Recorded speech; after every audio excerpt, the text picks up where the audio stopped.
Hello, and welcome to Big Witch Energy, the podcast that journeys into the wonderful and witchy world of Motherland for Salem. We're going to recap and discuss all of the delicious content in every episode. I'm Bree. And I'm Theora. Come along with us while we dive deep into the hows, whys, whos, and what of this amazing show.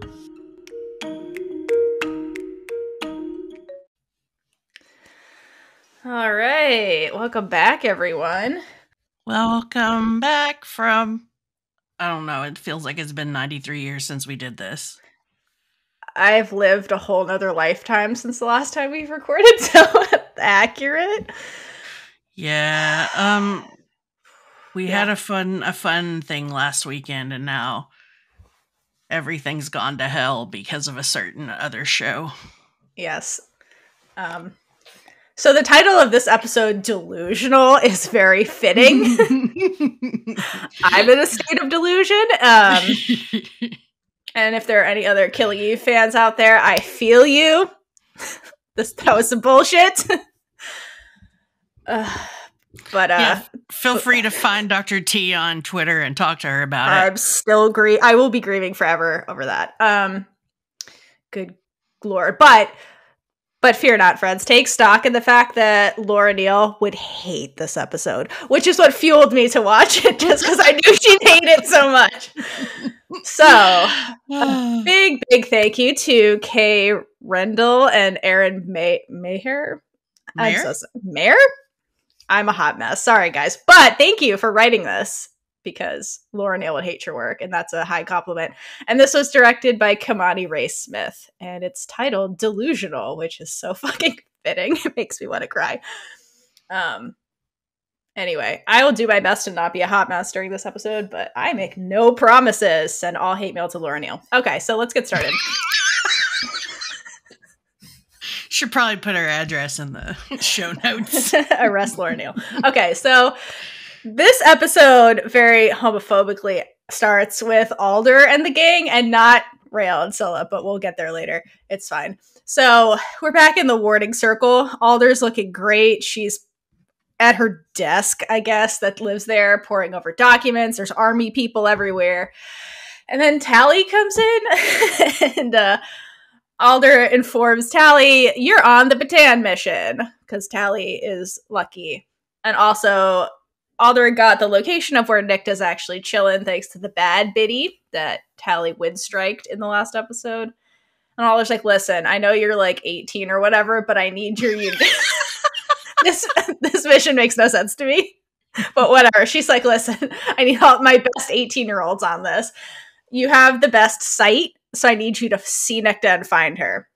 And also, you have a weird connection to her, which I guess, like, in the last episode, you see Nicta, they do that kind of cool thing with Tally to Nicta's eyes, and I didn't know if that was supposed to be symbolic or if she's actually seeing through Tally's eyes or something. Like, what is going on? Does she have a scry mounted on her wall with Tally vision? She does. I think it's Nicta. I think when Callie interrupted the connection or whatever with the biddy, like, she saw Nicta through the biddy, and Nicta saw her back, because when they have their conversation later in this episode, Nicta seems to know her. So I think something happened there where, like, it was a two-way mirror where they kind of saw each other magically somehow. Because I think Nicta gets a little insight into Tally through this. I'll get into that later, and maybe I'll be coherent about it, but I think there's some kind of two-way magic happening there, and that's what that was supposed to, like, show the audience. Yes. So Tally's like, "Cool, what a dangerous mission to send an 18-year-old on. Great. I'll agree, Alder, only if I can have my unit with me, because this is fucking dangerous."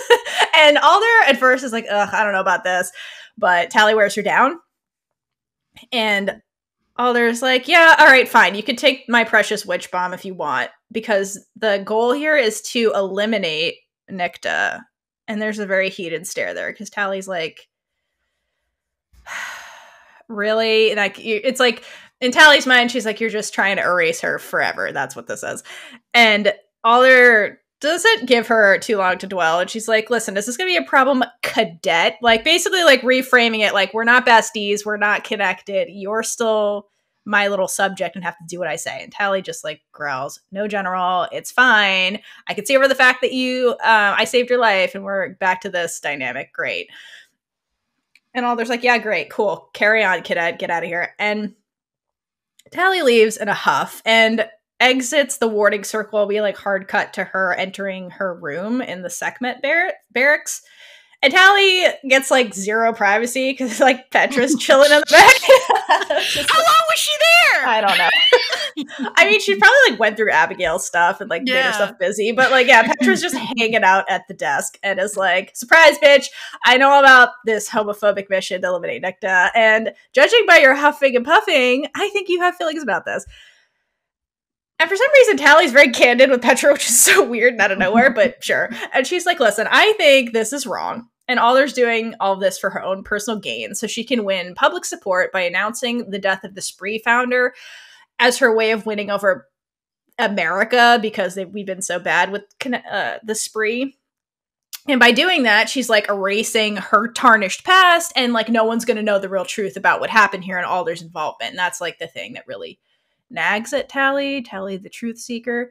And Petra's like nodding. Like it's clear in this conversation that like being the head of intelligence, even Petra didn't really know the extent of all of this or like all the details, which must suck for Petra because, you know, being head of intelligence. But she's like, all right, little Tallyling, tell me everything. Because you pressed me about this martyrdom when I was trying to have brunch with you guys. And how weird that now you're suddenly being ordered to take out the person in that story. So tell me all about this. I get the sense there's a bigger story here. And Tally is like, there's no point. Like, the truth's never going to get out. Like, Alder's going to get her way like she always does. Miss War Crime Alder is just going to keep on fucking shit up.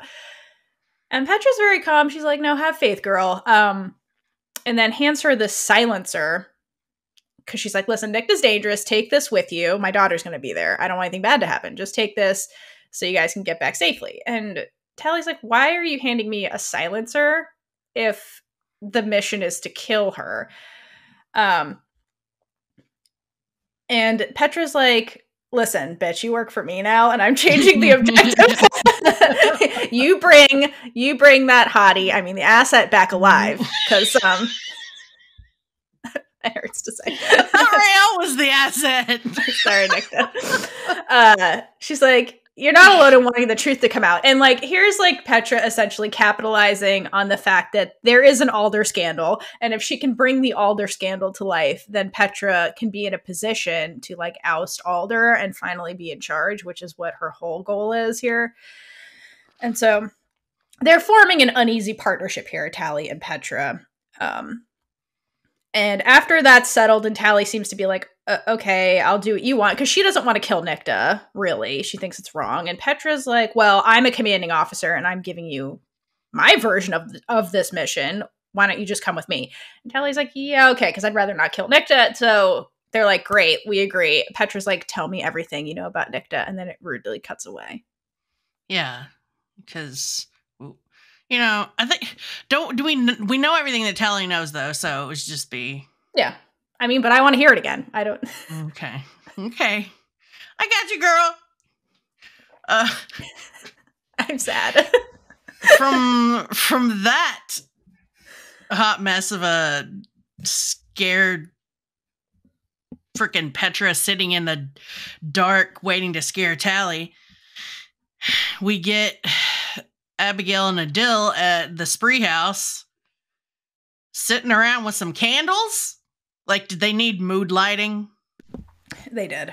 What the hell's going, like, I don't know. Their scenes were so random in this house. They're having like a little spa day with the candles or something. But as they're sitting there, who should come out but Scylla Big Witch Energy Ramshorn. Ooh. With an empty glass, and she goes right to the sink and starts to refill it with water. And that's when Adil is like, I'm gonna go take a shower. And Abigail decides that it's time to have a little talk with Scylla, which spawns one of my favorite scenes because Scylla walks right up to Abigail and is like, do you mind? Raelle's thirsty. And then Abigail just ignores all of that and is like, so what do you think's gonna happen? You're the big hero, so she's just gonna forget what you are? Yes. Pretty much. Like, that's how lesbians work. I've already forgotten. I have words for Raelle, but yes. Let it go. Let it go. Yeah. So... Also, Raelle's thirsty. Like, the innuendo. I love it. I know. It is... So Abigail's like, fuck this. I don't want to hear any more of your gay nonsense. Did anyone think of that innuendo on set is what I want to know. I hope so. I hope so too. But Abigail ignores that, and when, like I said, but when she says, so she just forgets what you are, Scylla's line back is, so I'm a what now, Abigail? And this exchange has always kind of puzzled me a little bit. I don't know. It just seems out of place or out of sorts. I don't know. Maybe it's just me. I don't know. I mean, like, it's weird that Abigail would even as an insult call Scylla a hero. So maybe she's like, what are you talking about? Like, and I think it's Abigail again, because Raelle gets into it in the cabin, but like, it's Abigail projecting the fact that she wasn't the hero because she was like in the Camarilla thing where Raelle was by happenstance, but like Scylla was purposely there for Raelle. So I think it's her being like, oh, you're the hero. Like, it's a little bit of jealousy, like, because Scylla was the hero. And so I think Abigail's mad. She's like, well, fuck, like, you know. Yeah, this person and what you are, I'm gonna say she's alluding to her being a terrorist / murderer. Yeah, so, that's what I mean. Yeah, I think it's like, she's framed her as a terrorist, and then it's like, but you're also like, be heroic. I'm mad. But Scylla's reply of, so I'm a what now? Yeah, I think she's trying to like be like, make up your mind. What am I? Like, just say it. Say what you want to say. Basically, Scylla has no time for Abigail's bullshit, is what it comes down to. No, she shouldn't. Yeah, so she tries to walk past her, but she gets stopped by Abigail putting a hand on her arm and saying she needs to rest. And that's when Raelle, who's probably heard this whole thing, walks out there and tells Abigail to back off because she and Scylla have stuff to deal with. And I'm like, yeah, because Raelle's thirsty. But hey, whatever. She is. Yeah, so... the thirst is real.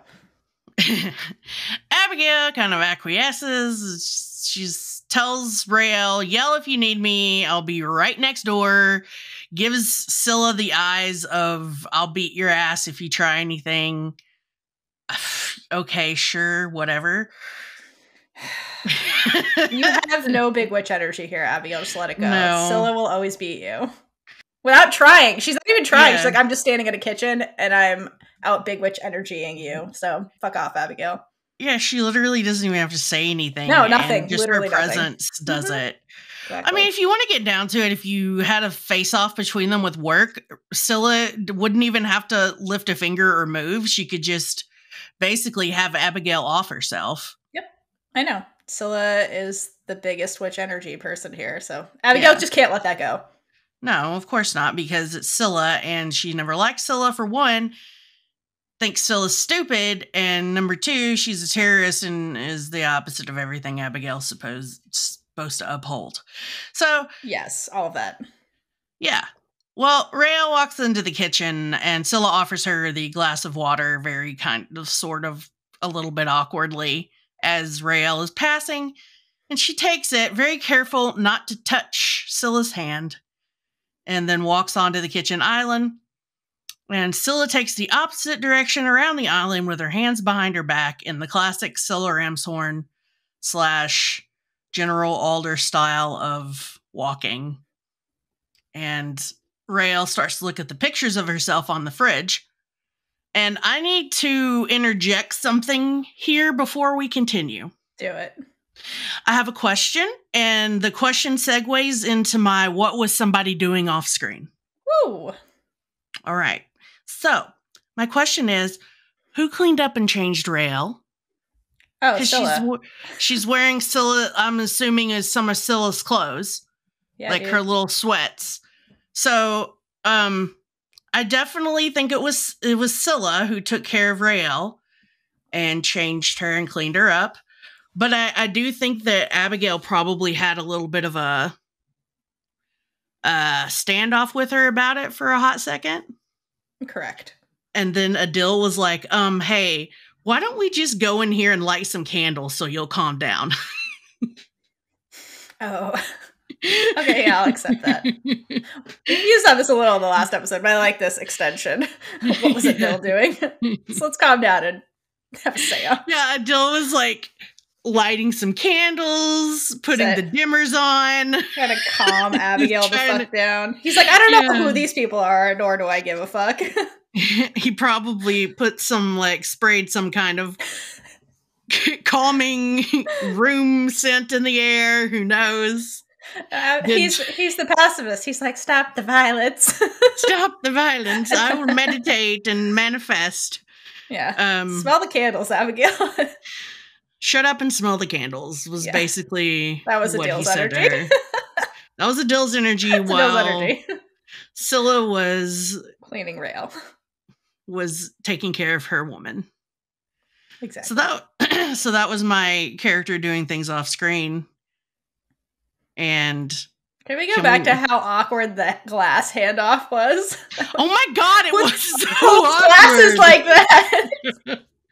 I get they're trying to be like, there's still distance between them, but like, who does that? They could have dropped that glass so easily and then been like, cool, now we have to clean this up together. Oh my god, wait a minute. So you know how I pointed out that the glass in like the last episode, when you see the glass, it's a different one? I wonder if they dropped the glass. This is the one they had to replace it. This is round 2. Like, we're getting better at this. It's good because I'm thirsty. Yeah, I'm thirsty. You better get me some water in this glass. And she did. And she did. And then I honestly, I felt like we were gonna just see the glass shatter and then the scene. What a metaphor. Anyway. Yeah, I mean, yeah. Missed opportunity. Exactly. Missed opportunity. Hey, we could have gone there. But yeah, so Raelle is looking at the pictures of herself that her mother kept and starts recounting a ritual that she and Willa had where they would be thinking of one another at a designated time of day while Willa was out and away fighting the spree or whatever. And she says that she would sometimes sing to her, and that's what she was doing the night when her dad came in to tell her that Willa had died. And by this point, Raelle's crying again. Yes. I swear to God, the girl has to be dehydrated 24/7. But I noticed this little tiny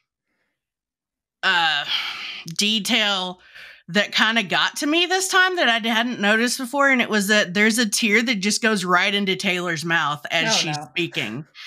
Like, I'm like, oh my God, she was, it just kind of got me in the feels. But Scylla's like having lowering her voice and trying to soothe Raelle by telling her that Willa loved her so much, and it was the hardest thing in her life to keep away from her. But that was the wrong thing to say. Is there any right thing to say in this situation? I don't think so. No. So Raelle raises her voice and says that her mom let them grieve her death and it destroyed her dad. What was it all for? The spree? And Scylla kind of looks away and it's a little bit like, ugh. You know, she's nothing to really you can say back to that, and it also kind of hits Scylla because during this whole scene, Scylla is holding back her own grief about this situation because she knows that Raelle needs to have her feelings and she needs to be there for Raelle. Yeah, that's basically been Scylla's mentality since the end of the last episode. She's like, shove all of my stuff down. This is Raelle grieving hour. Like, let her get her shit out. I'm the support system. That's it. Mm-hmm. Yeah. You can... Amalia does that really good job that you see her do several times throughout the series of having the tears in her eyes, but not actually crying. Yeah. And that's even more impactful to me. Just that she's kind of holding that back. So. We see you, girl. Yeah, we see you. Raelle accuses Scylla of knowing that Willa was alive the whole time, but Scylla swears that she didn't know that Willa was her mom until she showed up without Raelle, and she tells her that Willa was devastated that Raelle wasn't with her. And the response to that is not devastated enough to reach out. And I'm like, I'm kind of with you, girl. I would feel the same way. I get it from both sides, and that's the really hard thing about this whole scene and this whole situation is you kind of see it from both sides, but also at the same time, like, damn, Willa. Like, Willa got... She sent you letters, Raelle, from your dad. She was reaching out in her way. So Scylla tells her that Willa didn't really want to reach out to her because she figured she was safer where she was with the army since the leadership of the spree had been attacked and it looked like everyone in that freaking bar that was a spree leader was killed except for Willa, who escaped. So I see the point. Like, I don't think I would involve my daughter either if I knew that they were targeting me. So Scylla comes a little closer and says, instead, she gave her life for you. And this whole, with that freaking absolute, it feels like there's tears in her voice, and it's really rude. It's just like, can you stop, ma'am? I don't want to have the feels right now. She will not stop. No, she will not stop. And blow after that's blow. The scene ends with Scylla holding back her own grief, Raelle feeling 35 emotions and then some, because there's no good way to deal with this situation. Like, how do you come to terms with that? You can't. It's wild. You see your mom, who's supposed to be dead for 2.5 seconds, in the mycelium, where you don't know what the fuck's going on because you've been tortured and killed multiple times. So I don't even know, like, if I were Raelle at this moment, I wouldn't know what was real and what was not real.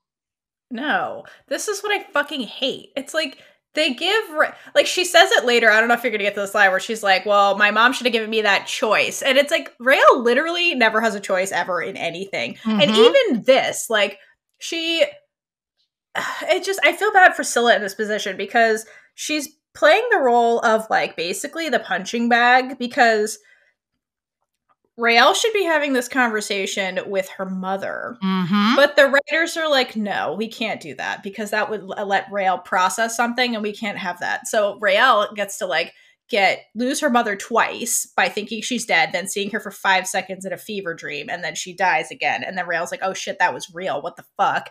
Never gets to deal with any of that. And it's like,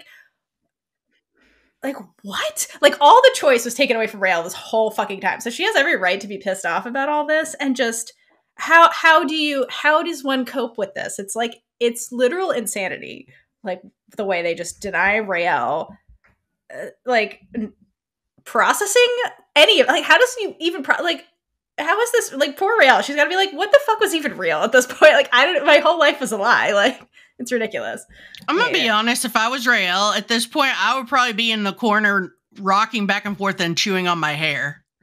Like, yeah, like, it makes sense. Like, at the end of the last episode, she sees Scylla and she's like, are you real? Like, what is real anymore? What is reality? This is so fucking stupid. And, like, there will be no closure for Raelle ever with her mother. And that's what's so frustrating, because it's like, that was Raelle's defining character thing was like the trauma with her mother, and she never gets a resolution. Like, spoiler, they kind of talk when Willa's in the mycelium, but it's like, that's not Willa. It's like, that's the mycelium like manifestation of her. So it's like, they will never have closure. It's what's so fucking frustrating. And it's like, being Scylla in this position, it's like, there is nothing you can say to Raelle, because there is nothing. It's just like, Raelle's just got fucked by everything. And it just, yeah, this is so cruel is what it is. I hate it. She got fucked by everything except the one thing she wanted to get fucked by. She got Avenue F'd is what I'm saying. She got Avenue F'd so hard. Yeah.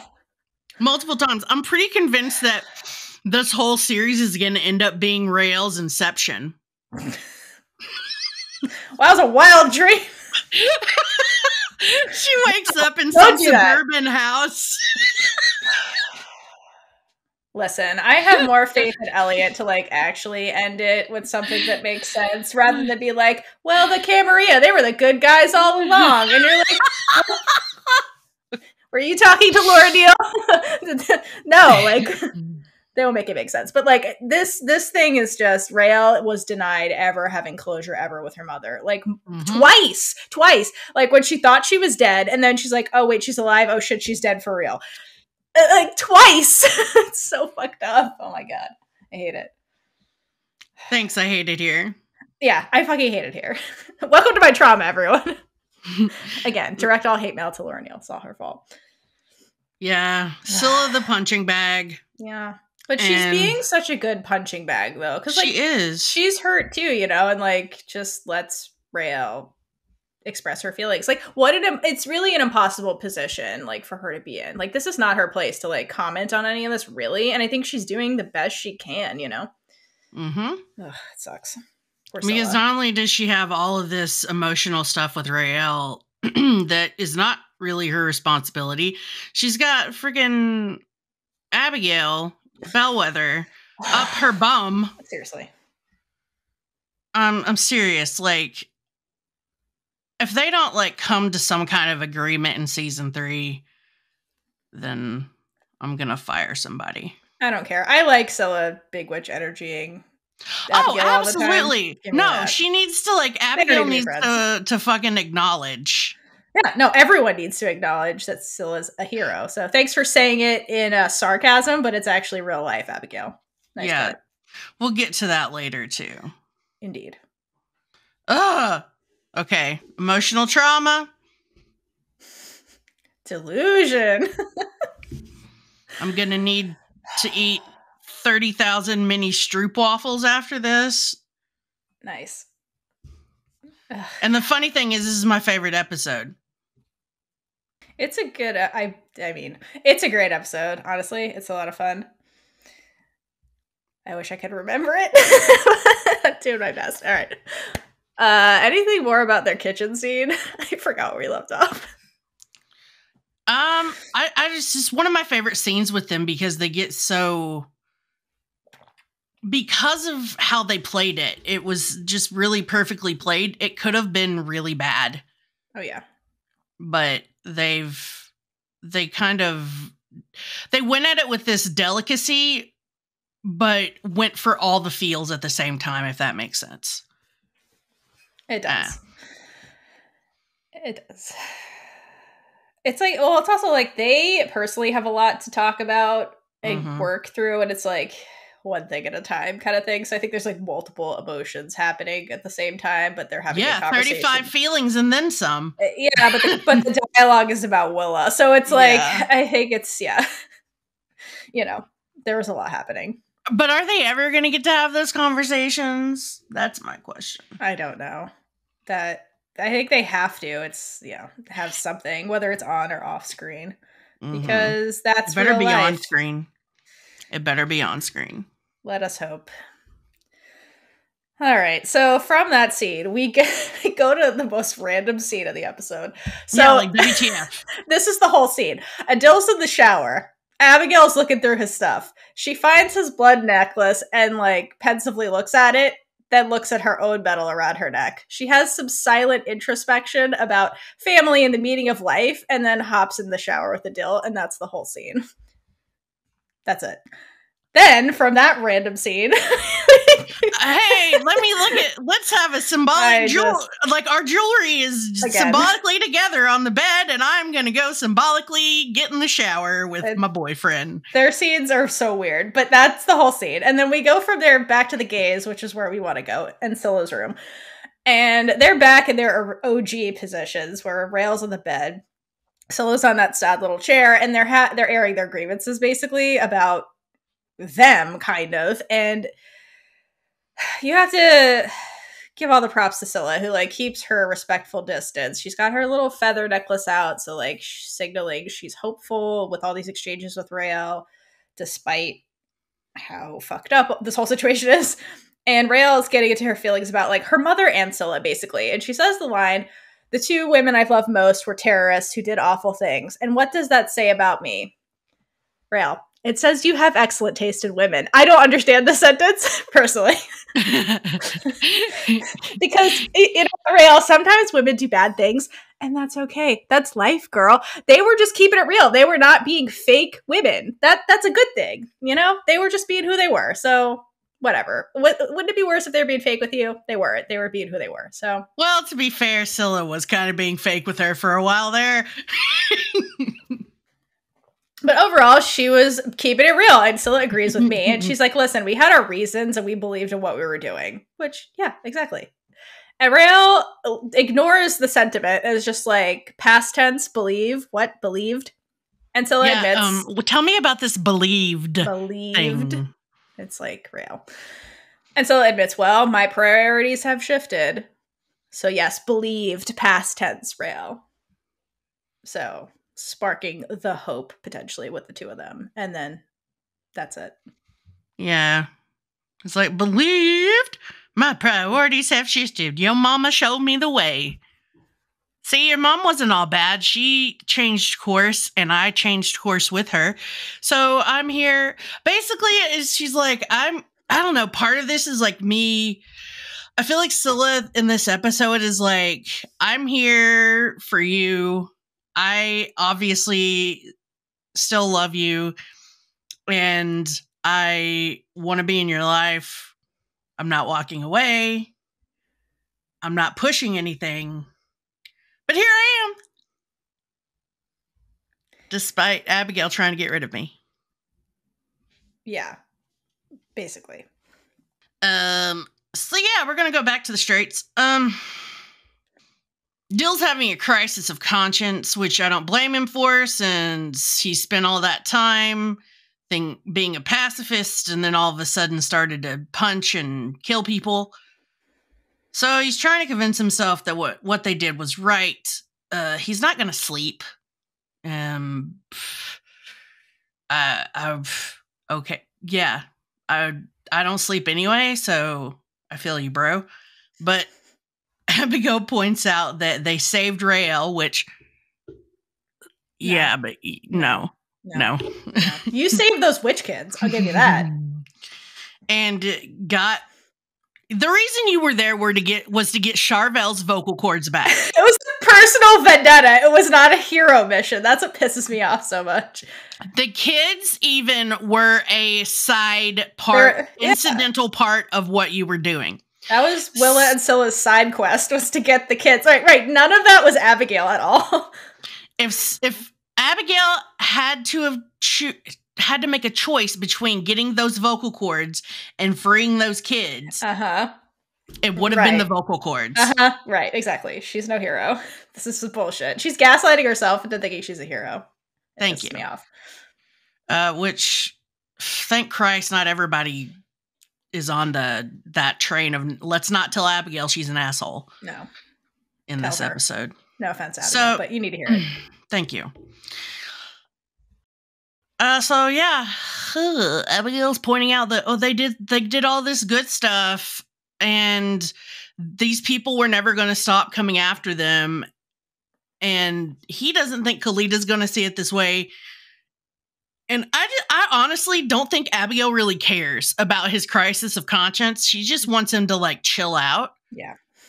Because he just needs to get used to killing people in her mind. Like, I'm not saying she doesn't have real feelings for him, but she is a person who has a lot of trouble with empathy. This is new territory for her, to be fair. Yes, it's new territory. She's never had she's never had a serious relationship. Yeah, no, I mean, like, the only relationship she had that was, like, had any kind of emotion in it was Charvel. That's why she's taking the Charvel stuff so hard. So, like, Exactly. a romantic relationship is foreign territory for her on every front. And she's, like, you know, she doesn't know how to deal with it yet. She's working on it. So you can still see in these moments, she's very, like, it's all about Abigail. Like, you need to conform to be all about Abigail's mission. It's not about Adil's feelings, really, so much in, like, the partner kind of way.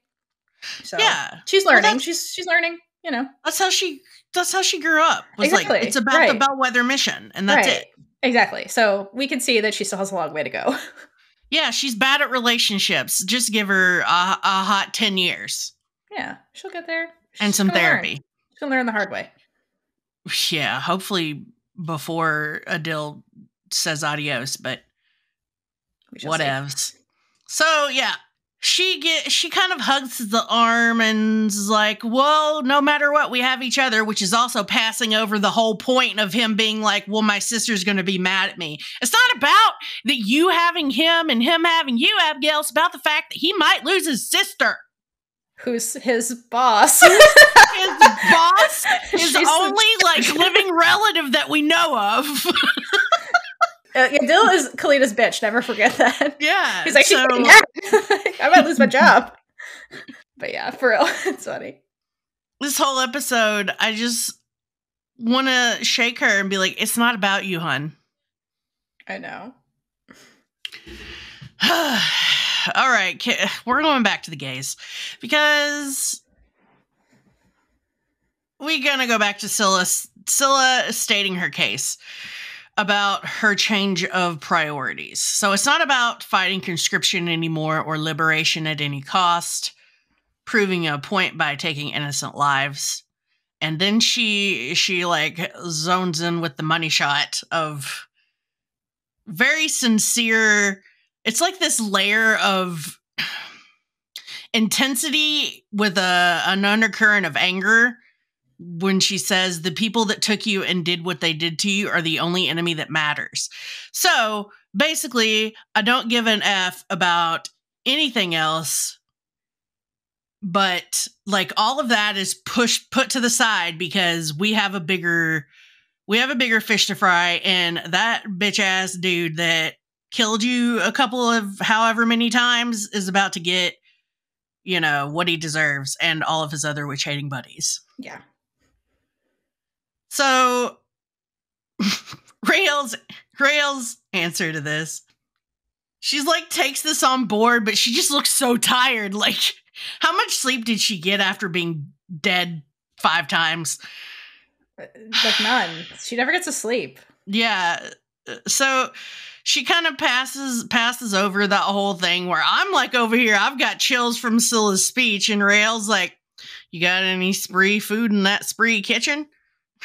I'm like, it's like, I don't want to deal with this on an empty stomach anymore.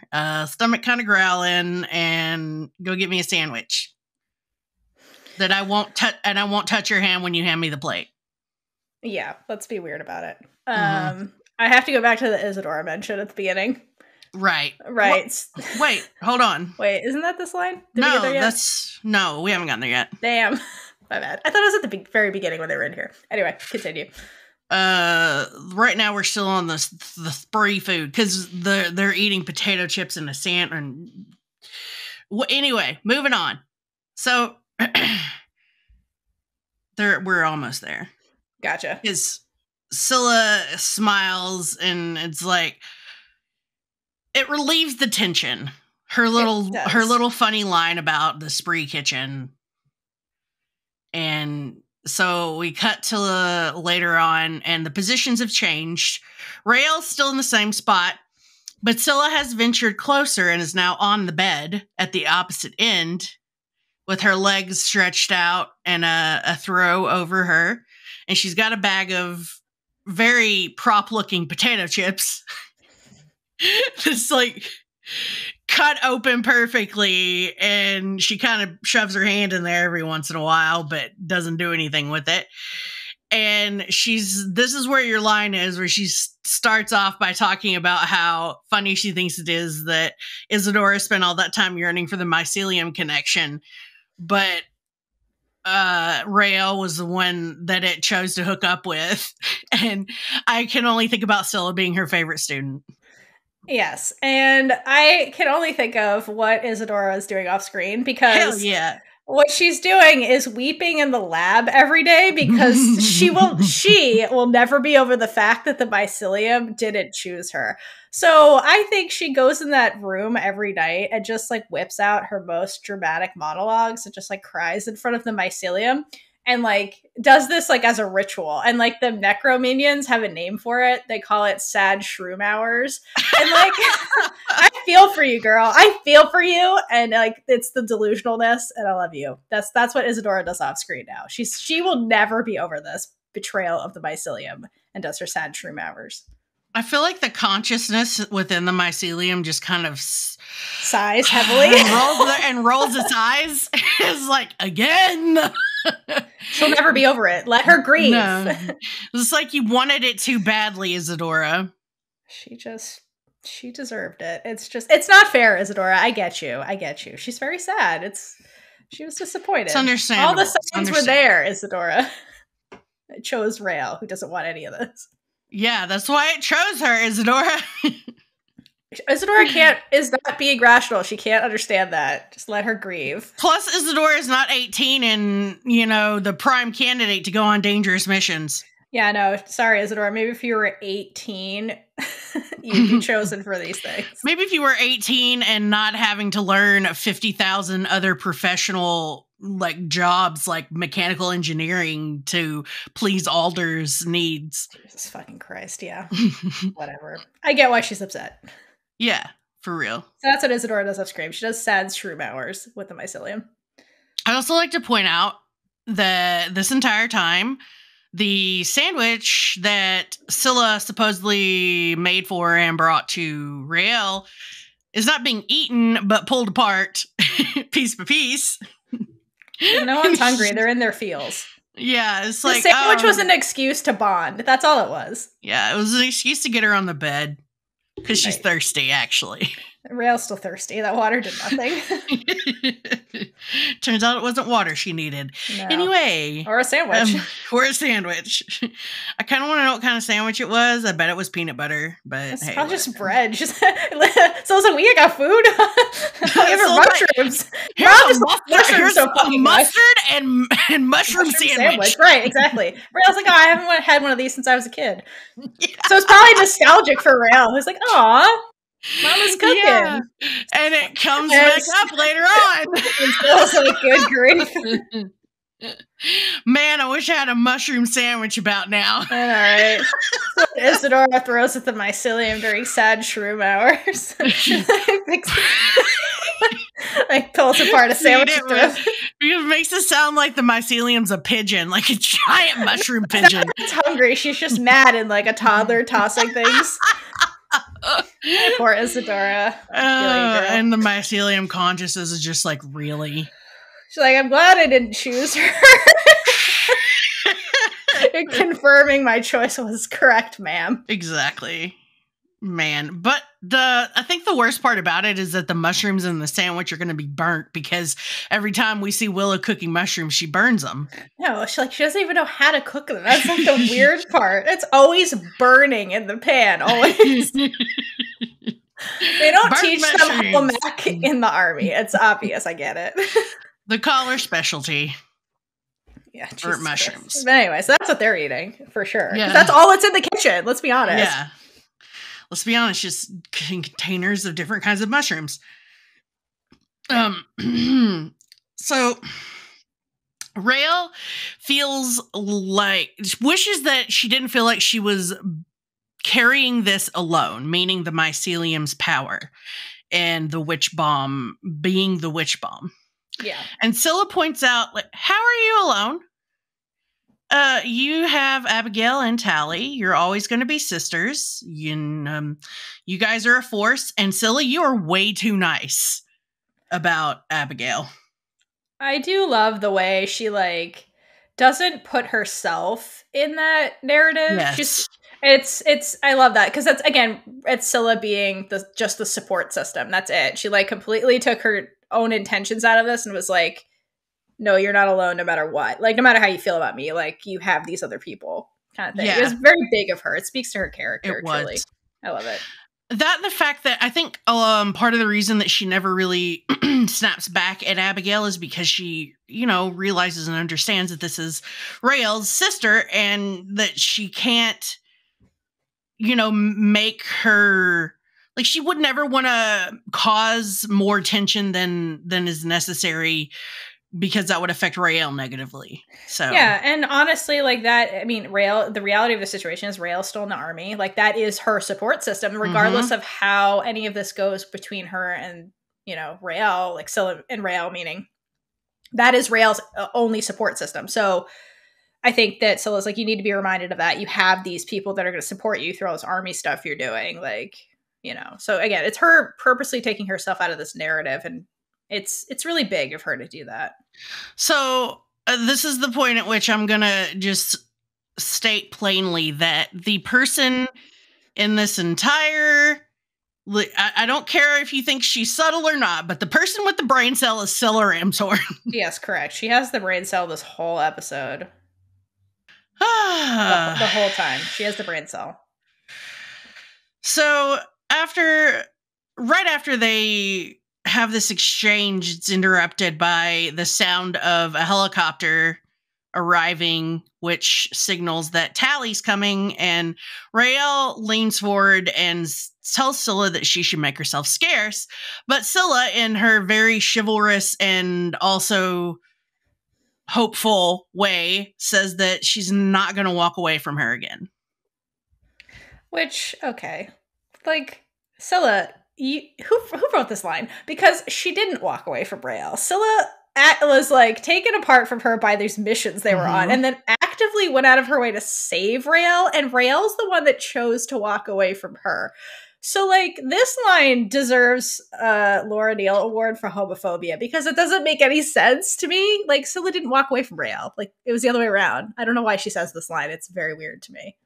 It doesn't make sense in the and logic department. It doesn't make sense later either. Like this line is so weird and like I don't get it. The only thing I can even come up with to explain this line is that she's using it to just straight up tell Raelle, I'm here and I'm not going anywhere. But that doesn't make any goddamn sense because... But like, again, it's the again that doesn't... Yeah. It's like, I'm not walking away from you. Like, period would have made sense. But like, again, there is no... Where's the first time? Could have gone back at some point, but she didn't... That's not walking away from her. I don't understand it either. Raelle walked away from her in the dungeon. So like, it's like Scylla's like putting herself and like, listen, I'm the most in the wrong here, when it's like, you're not. Like, there was kind of like, you did bad things, but then like Raelle made a choice. Like, it's like, no, sweetheart. Doesn't make sense, no, but I think she's also just trying her hardest to get back on Raelle's good side. Yeah, it's just, who wrote this? This line gets the homophobia award because there is no again. Like Raelle, like Scylla, sweetheart, there is no again. Scylla's just throwing herself under the bus this whole episode. Right, exactly. It's the self-deprecation. She doesn't deserve to be here. Well, I kind of get that. Like, I have those kinds of... I would feel that way to some extent in Scylla's position. But... yeah. Where's the again? Where's the again, guys? Who wrote this? Whatever. Anyway. At least they're talking. At least they're talking and in the same room. Right. So apparently Scylla's ever walking away from Raelle. An imaginary second time, and that's wonderful. So at that moment, the bat we heard overhead lands, and like who is there but Tally on the super secret 18-year-old mission to come get her unit so they can go get Nicta. Everything about this is a hot mess. I love it. Anyway, so Tally arrives at the spree house, and then the unit sees her. They have a group hug. It's very sweet. And Tally's like, listen, here's the deal. Like, there's a transport for the witch kids in a dill. You guys are going to go do that. And then the unit, we're going to go do this super dangerous mission that she doesn't get into the details of. She's like, change of plans. We're doing something else. And then Tally notices Scylla. And Tally's like, wait, this was not on the dossier. What the fuck is this? And Raelle was like, yeah, lots has changed, girl. We gotta fill you in. I feel like Tally expects Petra to pop out from any direction and be like, surprise! Anyway, this whole day is getting weirder and weirder for poor Tally, and I guess they kind of have a slight chat and like change into their army uniform. And so everyone's in like military ready to go uniform except Scylla, who clearly went into her wardrobe and was like, what are the gayest things in my wardrobe? Let me put them all on at once. Because Scylla's mission, she's like, Nicta, whatever, my mission is to look cute for Raelle, and she nailed it. She won the mission. She wipes out a beanie that matches her eyes, a bandana, which hurts, like cuffed jeans. It's just the gayest. And that's what she did. She's like, if I'm going to fight, I'm going to look cute, like Buffy the Vampire Slayer. Can we talk about how those hiking boots are not real hiking boots? They're like fashion hiking boots. Again, why would Scylla have actual hiking boots? Her wardrobe is impractical always. But also, I would like to take this opportunity to say that I think it's hilarious that this was Amalia's least favorite Scylla outfit. It's the gayest, but that's her mission. She's like, Nicta who? I am here. Raelle's right there. Her whole point was she didn't think it was very Scylla, and I was like, girl, no, it's. I mean, yeah, woodland Scylla, I guess, doesn't make sense, but why did she have those clothes then? Is this Justine's wardrobe? In the meeting room, and everyone was like, no, that's like our favorite outfit. And she's like, I guess I need to rethink this. And we're like, yeah, you do, because that bandana's gay as hell. The denim? The bandana. The bandana needs to make a reappearance. As long as it's not in a mugshot, I'll be fine. No, God, no. No. Just, sorry, that one triggers me. It's Laura Neal's fault. Okay, so anyway, so she looks the gayest because her mission is getting Raelle while everybody else is trying to get Nicta. So that's where Scylla's at. Mm-hmm. And they're in the kitchen, like, I don't know what they're doing. It's getting ready or whatever. And Abigail's lamenting about her mom going off the books and become a revolutionary because, like, I guess Tally filled them in on what the fuck's happening. And Raelle comments, well, like, that's what the army needs. And it's like, girl, this is literally what your mother and Scylla were doing. Mm-hmm. Like, please process this. Like, please process it. It's women believing in stuff and behaving badly. It's fine, Raelle. It's totally fine. Get over it. So, surprisingly, Tally agrees with the statement. She's like, yep, we need more revolutionaries. Because I think that's how kind of Tally sees herself in this mission, in the big scheme of things. And everyone's getting up against Abigail, so she just switches the conversation topic. She's like, whatever. What do we know about Nicta? Let's, like, focus. Get off of disagreeing with me. And Scylla tries to weigh in with her expertise, but Abigail shuts that shit down. And she's like, listen, gay girl, you're not a part of this. And, like, fuck off, Abigail. And Scylla stares her down with all her big witch energy, and Abigail takes a step back because Scylla is a queen. And she's like, listen, are you going to be so stubborn that you're going to ignore the one person that has a chance of helping you? And, like, okay. Like, what the actual fuck is this mission, really? Because Alder is just going to throw these three at Nicta. Like, the one person in the world who got super close to killing Alder in a warding circle. And is like, hey, 18-year-olds, here you go. And, like, go get Nicta. And she's, hoping for the best? Like, come on now. This whole mission is just like an act of desperation. It was either designed to actually get Nicta. Like, best case scenario, they kill Nicta. Great. Or, like, the unit and Tally gets killed. And then, like, either way, Alder's, like, truth goes away forever. So it's, like, such a weird, fucked up mission if you really think about it. Like, Alder was just drunk on her whiskey and gambling when she came up with this one. Is all I'm saying. Gambling. Like, with the biddies. Gambling with the biddies. Like, what risk gone wrong was this mission? It's so absurd when you think about it. Like, who wrote this? But anyway, so Abigail's, like, can't take this Scylla being right thing lying down. So she tries to compose herself and be the leader. And she's like, listen, we are going against the founder of the Spree. And Scylla is Spree. Is this not a conflict of interest? And then Raelle steps in and just like truth bomb after truth bomb. Like, Scylla had my back in the lab, which, yes, let us not forget, Scylla saved everyone's ass in that lab, including you, Abigail. I was actually there to get Raelle and did, so mission accomplished. And 2, Scylla actually knows spree work and we don't. And ding, another perk from befriending dangerous women, Raelle. Just saying.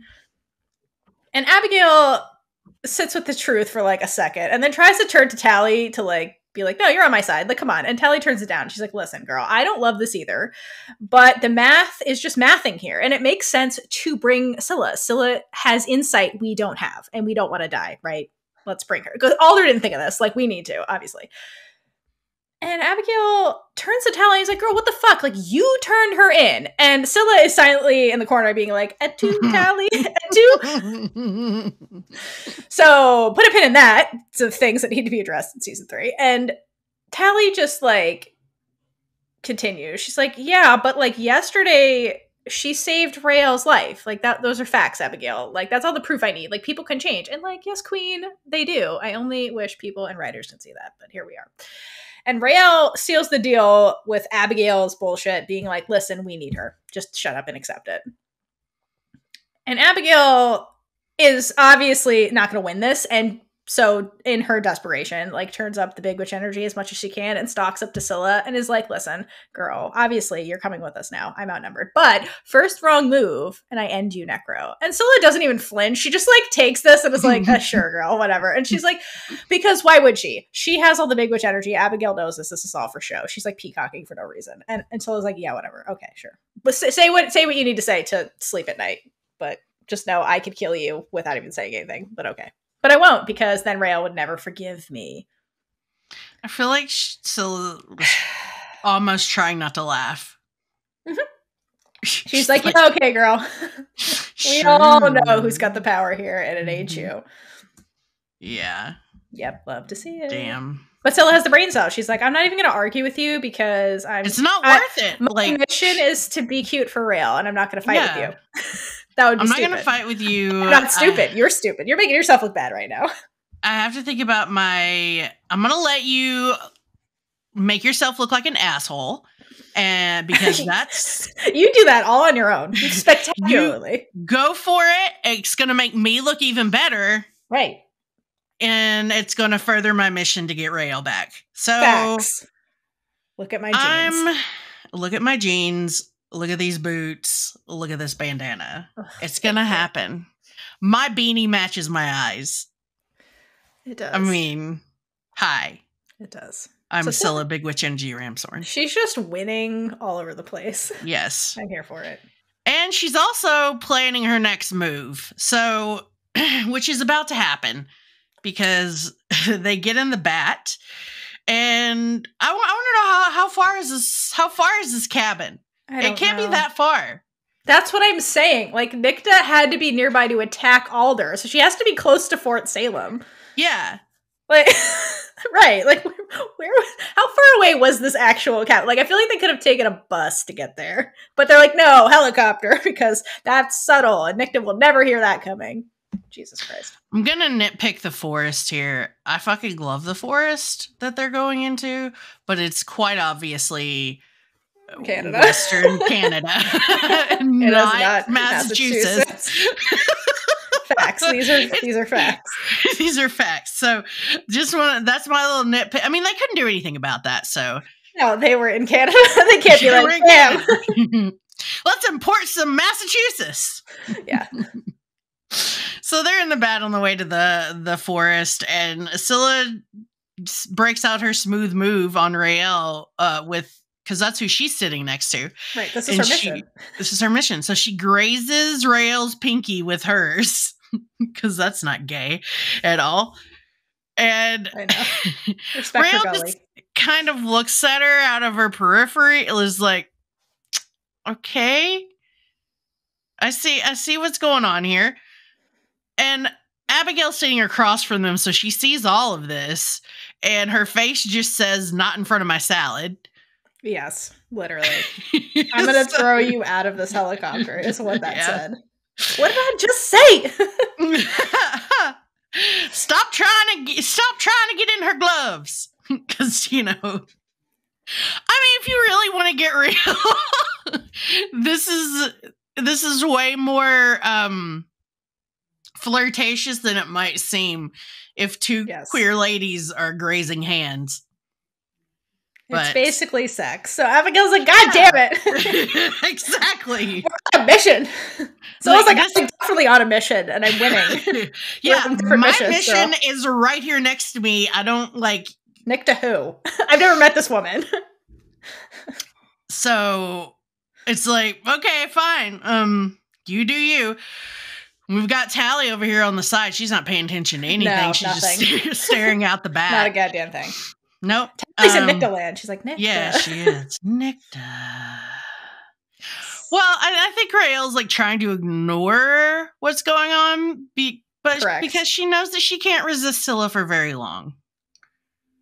I mean, facts. Look at her. But so they land and they get out of the bat and walk into the woods, and this is when we're reminded that there are more people than the 18-year-olds on this mission, surprisingly. So stupid.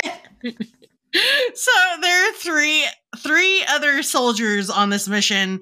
We don't know anything about them, but one of them steps to the front and reminds them that Nicta's going to throw all sorts of off-cannon work their way, and tells the cadets to stay behind them. And when those soldiers walk off, Abigail turns around and because she's been getting Big Witch energy blocked by Scylla all episode, has to throw out her sassy as hell gloating about how who are the ones that face the Camarilla and won? Scylla. The answer is Scylla to this question. Ramshorn. It's Scylla Ramshorn. That's why I don't understand any of her boasting in this episode. It makes no sense. Of like, the answer is Scylla. And like, good on Scylla for like not saying anything, because she could so easily be like, me. The answer is me. That's why you had to bring me. But she's so fucking humble and doesn't play into Abigail's bullshit that she's like, whatever, Abigail. Yeah, Abigail had the answer is Scylla here. Triumph to get the vocal cords back, but she would have been dead because she would have gone in that room and the witch plague would have gotten her too. Also, Adil saved her ass. It wasn't even just Abigail. Like, it's such ridiculous. Yeah. She is so ridiculous this episode. I love Abigail, but she is on some bullshit this episode. She's drinking the Bellwether Kool-Aid. She is delusional. The only person who's not delusional in this episode is Scylla, quite honestly. Yeah, I feel like she has the brain cell. Everyone else is delusional as fuck. Like, Petra is just on her, like, we're gonna get rid of Alder. Alder's like, yes, I'm sending 18-year-olds to get Nicta. Go for yourself, Alder. What the hell? And if this is so important. And then Tally's like, yes, I'm gonna send the truth to the world. And Raelle, I don't know, Raelle's just out of it, so I can't even say she's delusional. Yeah. But, like, Scylla's the only one with the brain cell who's like, I'm not even on this mission. I don't even give a fuck about this mission, but I have more sense when it comes to this mission than any of you. It's ridiculous. Definitely name episodes, all I'm saying. Exactly. So Abigail walks off, and Raelle kind of says under her breath that that's the Abigail Bellwether we know and love. It's like, she's back. Season 1 Abigail is back for some reason. I know. And we've regressed. She's like spraying her freaking Bellwether juice all over the place, which is disgusting. But okay, so despite them telling the cadets to stay behind them, Tally's up front because she's the knower. I guess the only knower. They couldn't send another one. I know, she's the one that like is fucking inside Nicta's head, so she's up front. She's our best 18-year-old. We have to send her up first. So they're walking along. Tally's looking out for whatever Tally looks out for, and some bats swoop down and screech at them with this altered tone that I've never heard come out of a bat. Yeah. I mean, I've been around a lot of bats in my life, and I've never heard one that sounded like that. So I guess Nicta has some batty magic. But Tally says, I hate bats. I'm like, why? They're cute as hell. I love bats. But, so at the back of the pack here, we've got Raelle, who listened to Madam Soldier and stayed behind. And she kind of trails off and is walking slower. And even Scylla walks on in front of her. And I'm like, girl, your mission's stopping.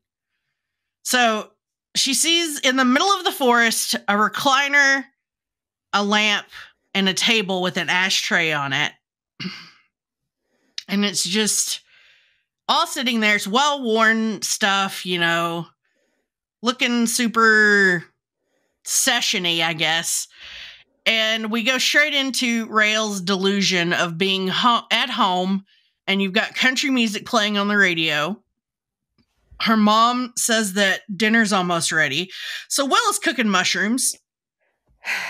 Can we pause? Mushroom sandwiches. Yeah. And say how wonderful it is that Nicta knew this about Mama Collar. And it's like, I'm going to put this in your dream, because Mama Collar's mushroom burnings on the stove are so like well known and ubiquitous in this world that like everybody knows about this.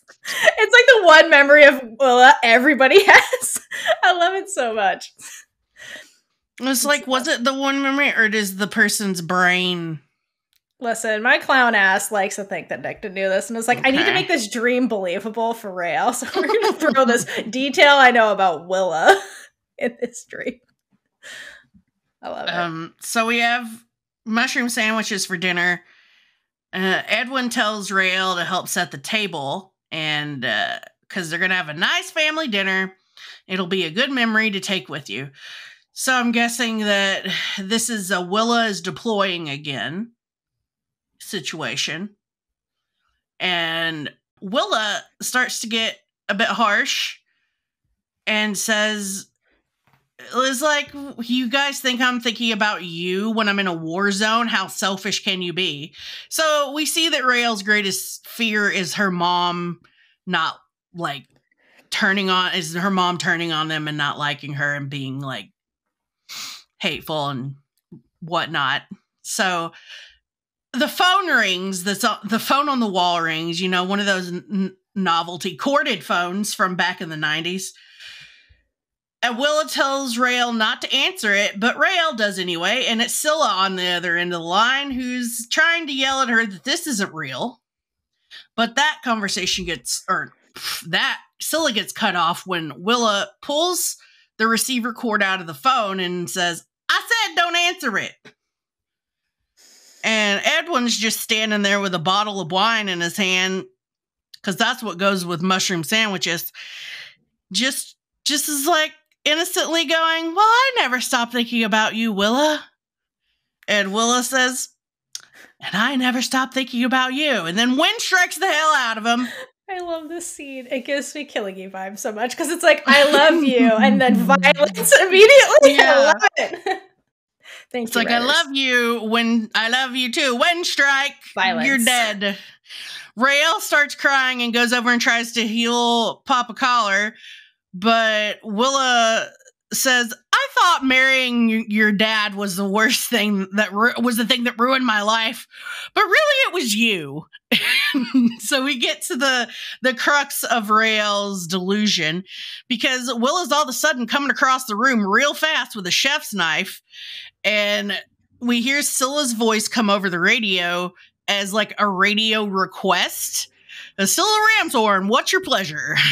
Like this is the most like innuendos ever. Freaking love this scene so much. So immediately Scylla starts yelling, you know, this isn't real. We're on a raid. Remember that this isn't real.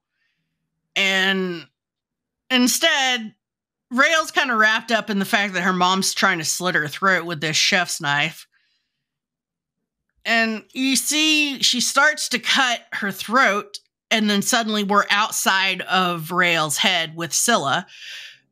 We see them from above, and Scylla's like screaming her name and trying to pry Raelle's hand away from her own neck, which is holding her combat knife. So she's out of the delusion. She's breathing hard, and she sits up.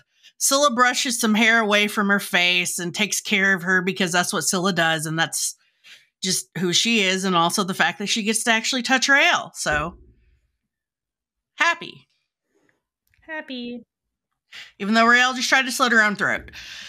So, Raelle asks, what was that? And Scylla tells her that it was Nicta getting into our heads.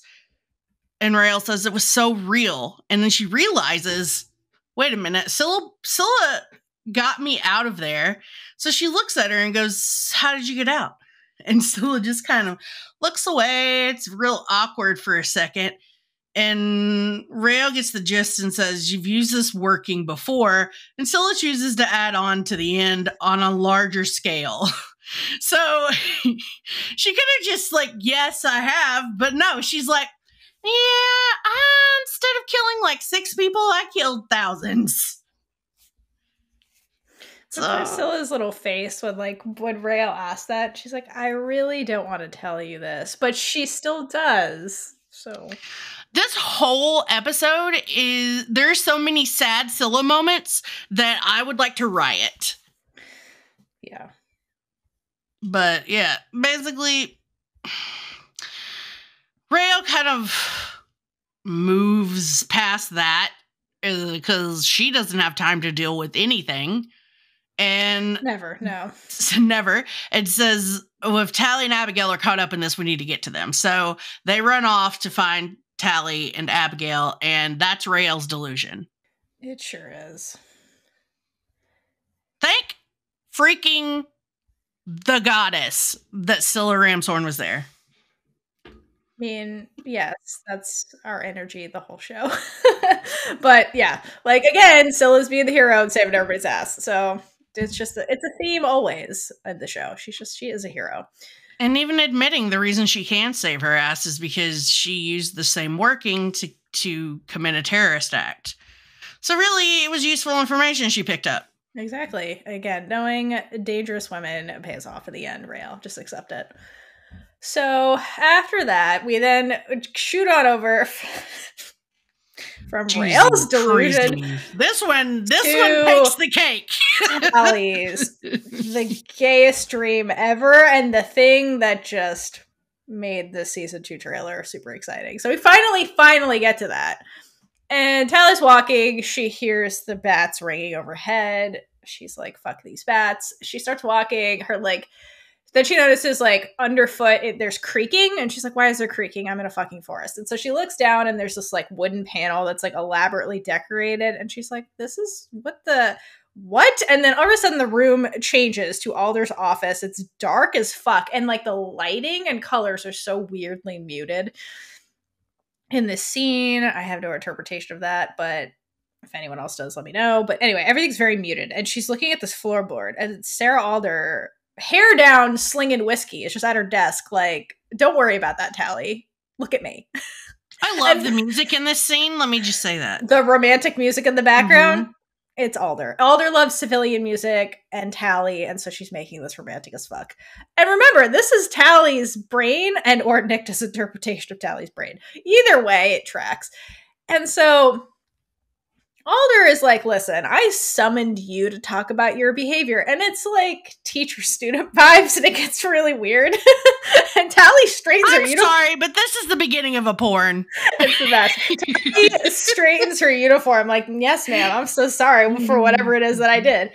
How can I make it up to you? And Alder, I'll take 20 lashes. Right. Right. Where is this going? Is this Catholic school? And then Alder is like, listen. She starts telling Tally all these things she wants to hear. So this is fantasy Alder telling Tally, listen, speaking your mind is good. It's unique. I low-key respect that about you. And it's affirmation that Alder respects her, and that's really what Tally has wanted this whole time. And then she's like, oh, thanks.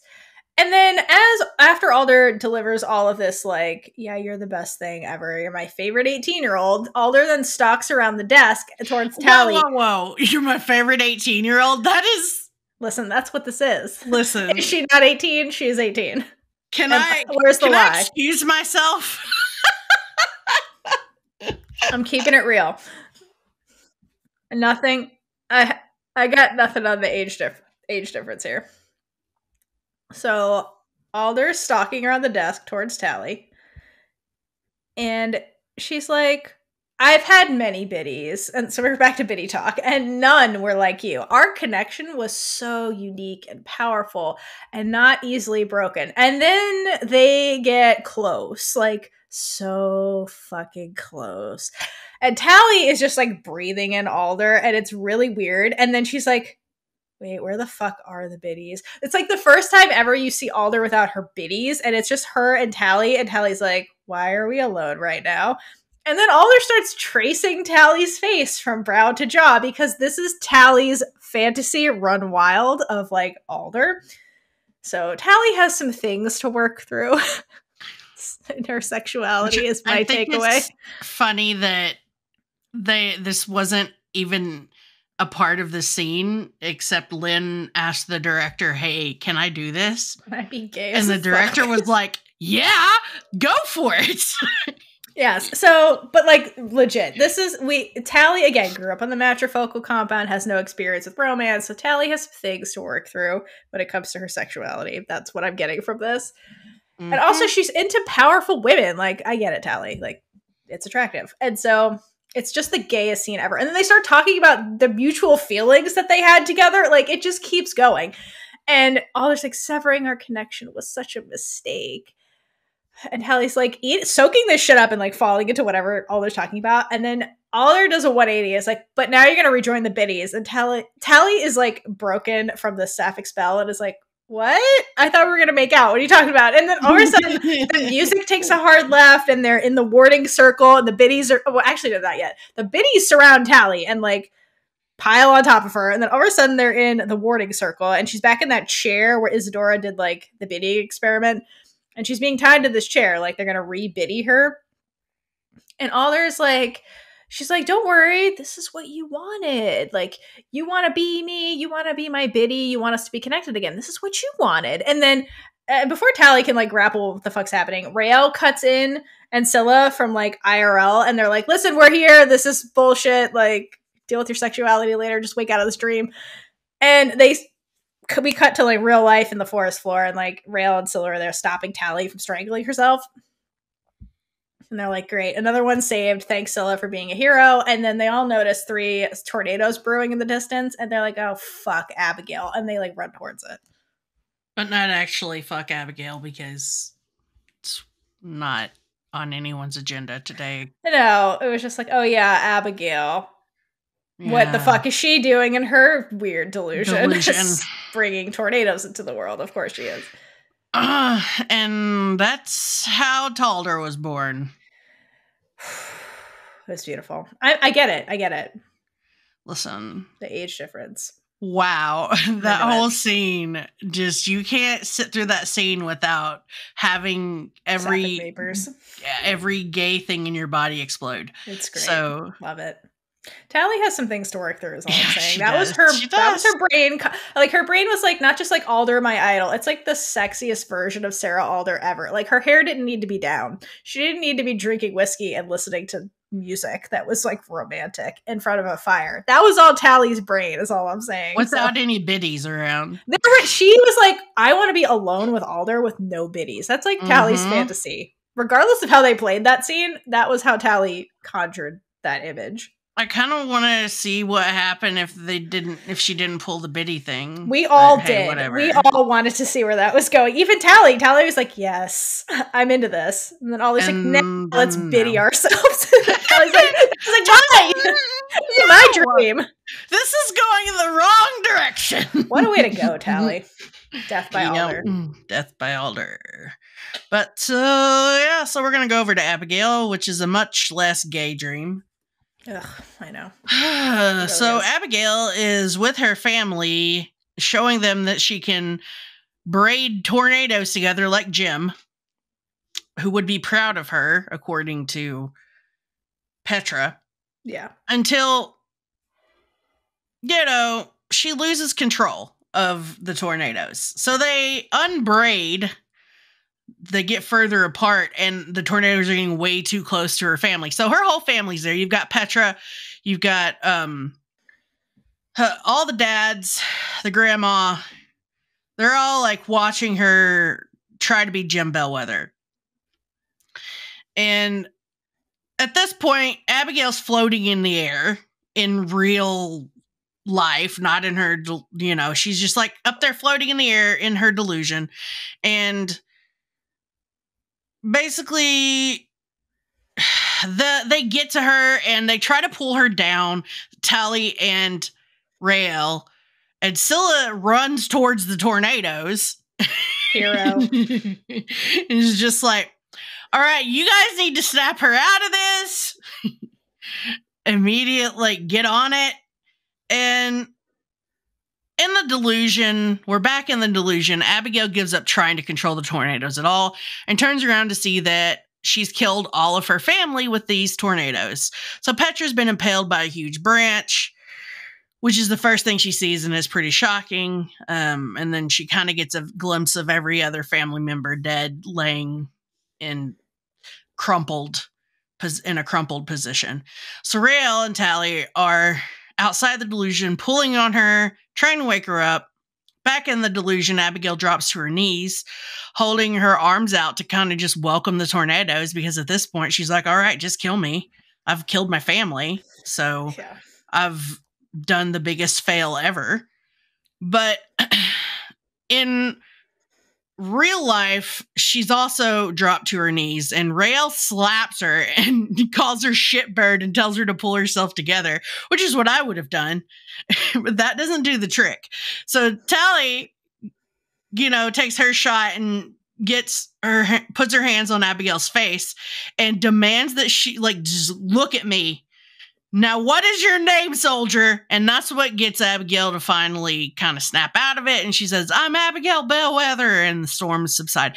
But during this entire time, who is out there between them and the tornadoes doing wind shear to keep the debris from hitting them? The real hero of all of this, Scylla, Big Witch Energy, Ram's Horns, saving everyone's ass, as always. As always. So not only is she directing them to wake Abigail the fuck up, right, she's putting herself between the storms and the unit. She's a hero. Get her a medal. Seriously. Where's the Medal of Honor for this mission? Where's the Medal of Honor? Give it to her. So Abigail snaps out of it, and she asks what happens. And what happened is Scylla just saved all y'all's asses. Yes, again. But Tally opts for Nicta pushed us. And Abigail says that she could have killed them all, and yes, you could have, but hey, Scylla was there. And Raelle points out that she didn't kill them because she finally listened to somebody else for once. And this is said jokingly, but also is a very honest thing. And I think Abigail just kind of laughs a little bit and goes with it. And then Abigail takes over back in her I'm the leader role and says we should find the strike team and regroup. And then find Nicta before she tries something else. Tally, who does not have the brain cell, asks what more Nicta could throw at them that was worse than this. And Scylla, not too subtly, walks up and says, you don't want to find out. So we better go get this taken care of. I want to find out, but they don't, because they're 18. Very, very different situations. Correct. Ma'am. So that ends that scene. They go off to find Nicta and the strike team, and then Nicta. Well, yeah, so they go back into the woods that apparently they're experts at navigating, and they come across the rest of the strike team, and they're like all straight up dead. And so Raelle's like, well, that's the worst, but hey, good thing we brought Scylla because that's why we're all alive, because she saved us. And like, thank you, Raelle. Give Scylla the Medal of Honor, please. And so they're like, all right, guess we're on our own. So they keep going. And the ringing from earlier is still happening overhead. And as they're walking, like the unit, not Scylla, the unit starts getting more like on edge with each other and like bickering. And as that's happening, Scylla comments that like the work Nicta's doing takes a lot of energy and it's a localized type of work. So like she has to be nearby for this to be working with all these delusions. But like everyone's on edge and no one's listening to Scylla, who has the brain cell, and Raelle is like snarky and is like, you know that, wouldn't you, spree girl? And like marches away. And poor Scylla, like for the first time, her mental fortitude slips, and I think this was her downfall because she was warding off that mental magic until this happened, and like this comment really gets to her because it's so like off guard and filled with like this undercurrent of hatred that it actually gets to Scylla, and it's like, wow, okay, you were just praising me for saving your ass like 2 minutes ago, and like now I'm like nothing but a whatever, a spree girl. And like, yeah, Scylla like gets all crushed by herself as the other ones walk away. So I think this was the slip in mental fortitude that's Scylla's downfall. And I also think that this hits her so hard because the answer to the question of what would Scylla's delusion be is Scylla hurting Raelle. And so I think that situation, not only would it hit her just normally, it would also hit her because she did get herself out of that delusion, and the delusion would have been her hurting Raelle. Right. According to Miss Amalia. Scylla's basically living her own delusion right now. Mm-hmm. Yeah, but so like now Scylla's mental fortitude is down, so she's susceptible to the work happening overhead. And then they keep going, and Tally almost gets like taken out by a bat, like the animal, and she's like, I fucking hate these damn bats. And this sparks this giant argument with the unit, and it ends with Scylla being like, shut the fuck up, there's a cabin over there. And so I wish she'd actually said that. that was Scylla's energy. And Tally's like, oh, cool. And she tries to see inside of it with her magic, but she can't because Nicta's a genius. And so Abigail's like, whatever, fuck it, we're just gonna go inside. And so, because Abigail's the worst. And so they maneuver, which the actors ran into each other a lot during that scene, by the way. It's nobody has a brain cell except Scylla right now, and it shows. And so they maneuver, quote unquote, to this cabin. And then as they're on the porch, Scylla whispers, because she has the brain cell, hey, let's go around back and see if anyone's in there. Because like Nicta's more powerful than all of us. Maybe she's in here and we're about to get fucked. And Abigail's like, listen, bitch, I'm in charge. Sit down. We're gonna do this my way and have no plan. And then they wind strike the cabin door and walk in. Well, not only that, she yells it. That's because nobody has a brain cell except Scylla. Even Scylla, under this influence of Nicta, is like, still has the brain cell. Jesus. Whatever. There we go. That takes us inside the cabin, where Tally and Abigail immediately go to check the parts of the cabin that we can't see, and, which is important because you got to see if anybody's in there, and they scream clear. Oh, okay. And Raelle just kind of stares at the dead woman hanging from the ropes, which was the woman that we saw killed to try to get to Alder when Tally threw a wind strike at the bad biddy. And then Scylla notices Jonas and goes towards him, and his freaking mouth and chin are melted off and has all this cooled metal pooled all over his front. Tally says that this is where she did it, meaning this is where Nicta tried to kill Alder by sacrificing spree members. And Scylla's over there talking out loud about how she told Jonas not to go through with it. It wasn't their fight anymore. But Abigail takes this opportunity to chime in and say he was spree, and he got what was coming to him, and so will you. Not acknowledging the fact that you would be dead about 3 times over if it wasn't for Scylla at this point. Yeah, and it's like, I think this emotion over Jonas is what ultimately broke Scylla and made her fully susceptible to this. Absolutely. So, Scylla just looks back at Abigail, and Raelle jumps in to defend her wife by saying, we wouldn't be alive if it wasn't for her, pointing out the obvious thing. And then Abigail responds that Raelle wouldn't be alive if she and Adil didn't get her out of that Camarilla lab. And it's like, excuse me, Abigail Bellwether. That is the biggest pack of bullshit I have heard. So, Yup. no. But Raelle is like not having it. So she says, no, you weren't there for me. You just swooped in at the end and tried to take all the credit. So at least somebody's freaking telling her the real story now instead of her delusional retelling of it. Oh, Abigail stresses me out in this episode so much. But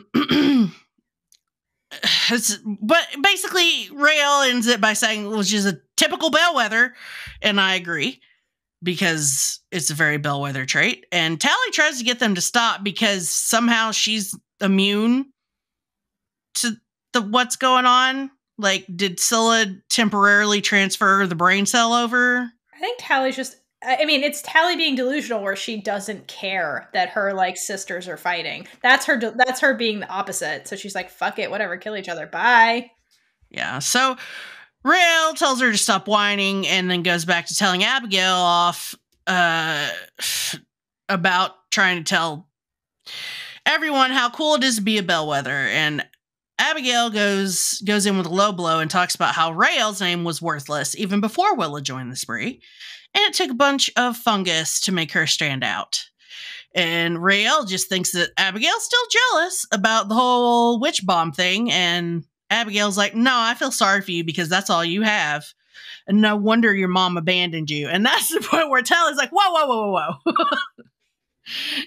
And like grabs onto both of them.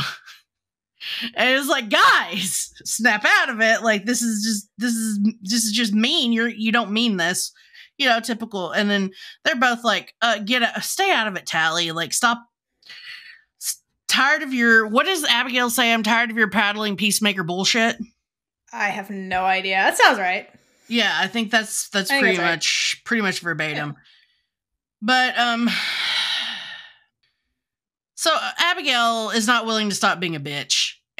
Because she ignores Tally, and Raelle ignores Tally too and says, well, Willa that her mom loved her and she died for her, but the only thing Petra cares about is Abigail's womb. So there you go. Your mom doesn't even love you, but mine did, is basically the gist of that. And Tally tries one more time, and then she's like, fuck you guys, I'm gonna go do this by myself, which is very un-Tally. So she leaves, and before she actually leaves, I think that's when Scylla decides it's time to take a jab, finally, at Abigail, and says, because Abigail calls Tally self-absorbed, and that's when Scylla is like, says the most self-absorbed person on the planet. And is it not true? It is true. These are facts. But since it's Scylla, Abigail forgoes insulting her back and just starts with a punch.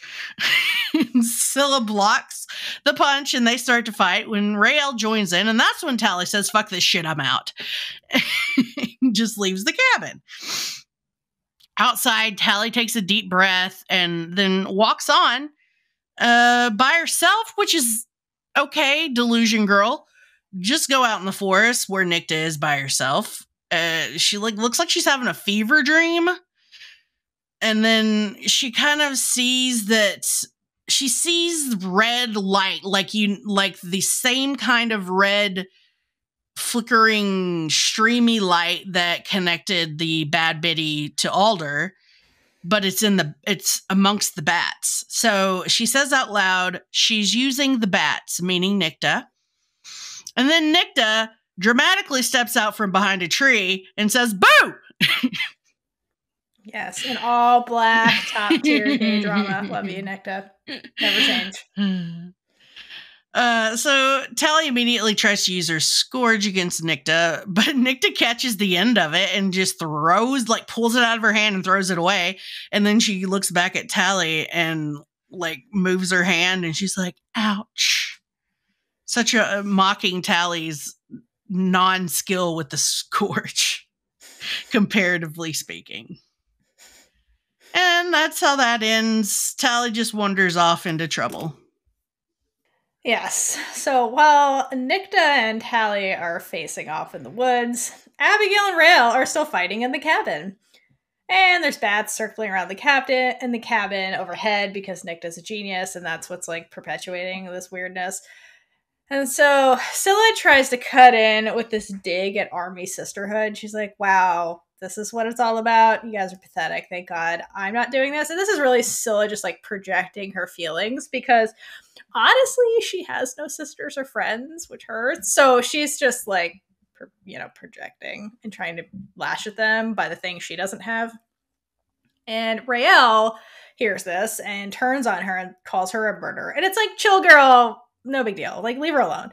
And Scylla is like, well, whatever. At least I'm someone who stands up for what I believe in, and I'm not Alder's puppet, which ding, ding, ding. Yes. And I know Raelle is deep down not happy about that, but it's the truth. And she hates this truth. And she's like, I should have strangled you in your sleep. And it's like, girl, she'd be into that. So check yourself. Yeah, like check yourself. But everyone either talks about or tries to strangle Scylla. So Scylla's always getting strangled. She's into it. Like, leave her alone. And Abigail like laughs. Don't shame your wife, Raelle. Abigail laughs like it's her birthday in the corner, and then Raelle lunges at Scylla, and we hard cut out of the cabin. I want to see that fight, though. Unfortunately, we never see that, and we're back to Nicta and Tally in the woods. And Nicta is in control of this whole situation, which is wonderful. And she's being all dramatic in her black robes, and she's stalking towards Tally. And Tally understands that Nicta has all the power and is like rightfully backing away from her. And so Tally like throws a Hail Mary out there. She's like, listen, Nicta, who's in control of the situation, I'm not here to kill you. It's fine. And Nicta shakes her head and she's like, wow, well, I'm so relieved to hear that because I'm so scared of you. If you haven't noticed, I'm the most powerful witch here. So why the fuck would I care? And she's like, listen, cadet, you're brave. I'll give you that. And Alder must be so proud of you. You should be careful with that. And this is Nicta essentially projecting her life onto Tally because truly they share a lot of parallels. And there's obviously jealous ex-girlfriend vibes happening here. But, like, I think from Nicta's perspective, she's like, I get that you're special and, like, you're unique to Alder because you were there when I attacked her and I saw you through my biddy. And you were in that warding circle where, like, where Alder only puts her, like, trusted people. So, like, you must be her new golden girl like I used to be. And so I think Nicta's kind of, like, trying to warn Tally a little bit here, but she's also, like, mad at the same time because like this is what happened to her, and she's like, you're just another one. Alder's still on her bullshit doing this with like new talented cadets. And so she's kind of like, she's gonna betray you and break your heart, Tally. You better be careful. And before she's your villain origin story, you should get out of this. And Tally's kind of like listening to this, but she's like still very scared and like circling Nicta because again, Nicta's in control and she's keeping the distance here. And she's like, sure. Well, again, I'm not here to hurt you or kill you. I just want to take you back to Fort Salem. And Nicta in this moment doesn't cackle like a villain, but I think she wants to. And she's like, girl, how are you going to take me back to Fort Salem? Like, I'm the one in control of all of this. And then she does, I love this move. She does this little stutter step towards Tally to like gauge who, like to prove I'm in control. Like she stutter steps towards her and Tally like backs away real quick. And she's like, yeah, exactly. I'm in control. And ma'am, control and talent, very attractive qualities. This is literally why she's my fave. And Tally is obviously scared because she should be. And it's like, listen, my unit's here. They're going to help me. And Nicta looks at her bats like they're having a silent conversation, like a check-in. And Nicta's like, yeah, they're trying to kill each other in my cabin right now. I don't know about that. And Tally pleads, like, listen, let them go. Like, if you just come with me, just you and me, like, I'm not going to hurt you. Just come with me. Like, you'll be given a trial. You're going to be treated fairly. You can finally clear your name and tell your story and, like, tell the world what Alder did and let that out into the world forever. Like, that's what you want, isn't it? And Nicta stops pacing at this and is like, you're the sweet one. I get that now. And that sight you have is this new shiny toy for Alder. And it's a shame I'm going to have to snuff that out. But then as Nicta like tries to go on the offensive, she like wavers because like the magic that Scylla talked about does take a toll, and it starts like manifesting here, and Nicta like is being drained of all this power, maintaining the fight that's happening in the cabin. And Tally, of course, notices and calls Nicta out on her bullshit. And is like, listen, if you were going to kill me, you would have already killed me. We wouldn't be having this conversation. So I get the fact that you can't kill me unless you release my unit because it's draining you. And Nicta's like, caught me. But then attacks Tally anyway because she's Nicta. And you gotta love her for that. Yeah. Absolutely. The whole interaction was just it was so cute, but it's dire life and death stuff, but it's cute. Yeah, it's awesome. I mean, it's like they're basically walking. I mean, Tally's basically about to walk down Nicta's path with all this Alder stuff. And Nicta's like, you're naive to think she's not using you. She's definitely using you. You've seen my story. Mm-hmm. Like, get out while you still can, kind of thing. Don't make the same mistake. It's the gayest thing ever. Like, I dated her before you. Don't do it. This is your warning. Here we are. Here we are. Back in the cabin. So these three goobers come to, and Scylla says that Nicta released them, but she doesn't know why. Then they hear a scream and they run outside. But Scylla, who, as we've said 93 times, has the brain cell, and says that it could be Nicta messing with them. But Raelle's willing to risk it because if it's Tally, she's got to do it. So we switch the scene and we see Tally falling on the ground and grabbing a rock. And that's when we go back to the others running in the forest, and Abigail, they stop because they're trying to figure out which direction to go in. And for the freaking first time, Abigail admits that maybe Scylla was right. Dang. Like, it must have hurt her. Or it just came out of her mouth before she thought about it. Because maybe Scylla was right and she's tricking them. Nicta is tricking them. But they hear another scream and run off in the direction that they heard it from. And they see Tally holding a rock with blood dripping off of it. And they all hug, and not they all, but Abigail and Raelle hug her.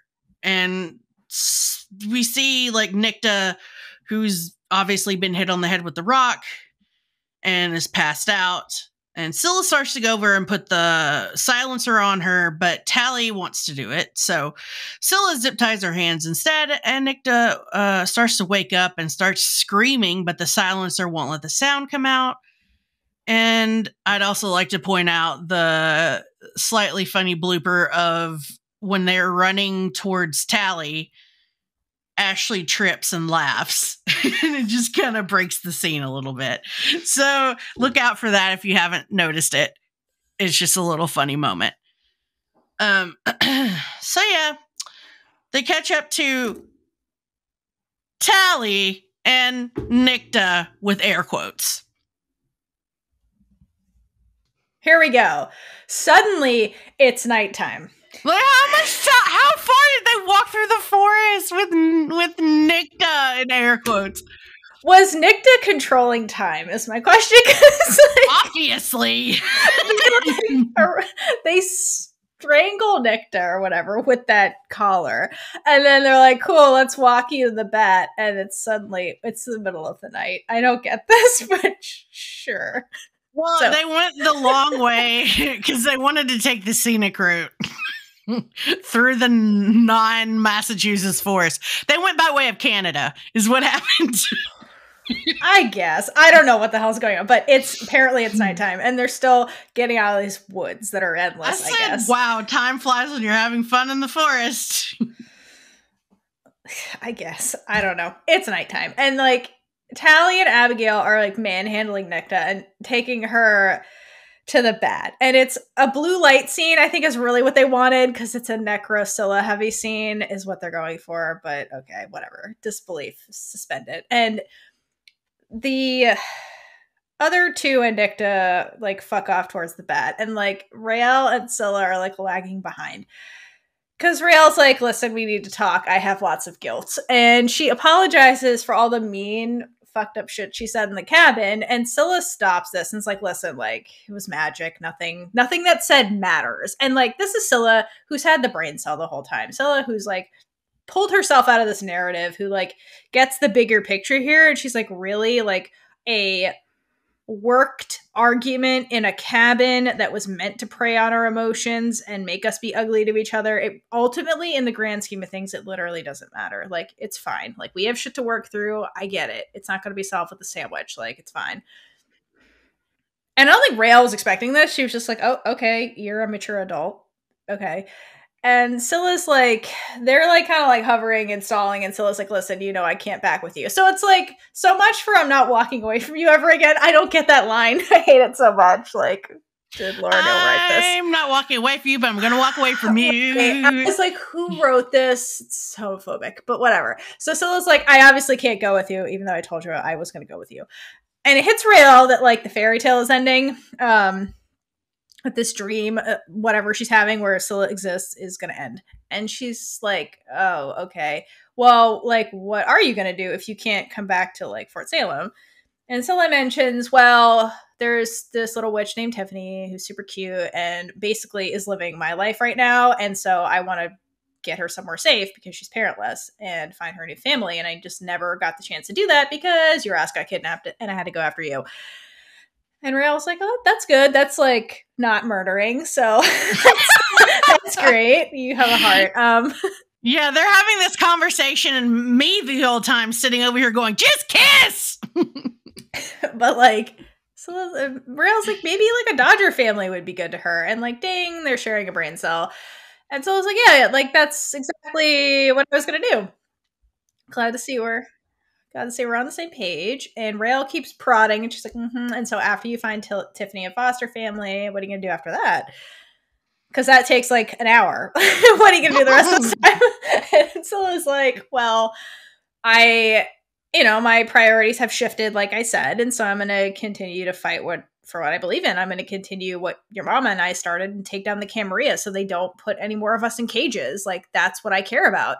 And there's so much like conviction and passion behind what she's saying. And I think this is like the first time Raelle really heard that from Scylla in a sincere way.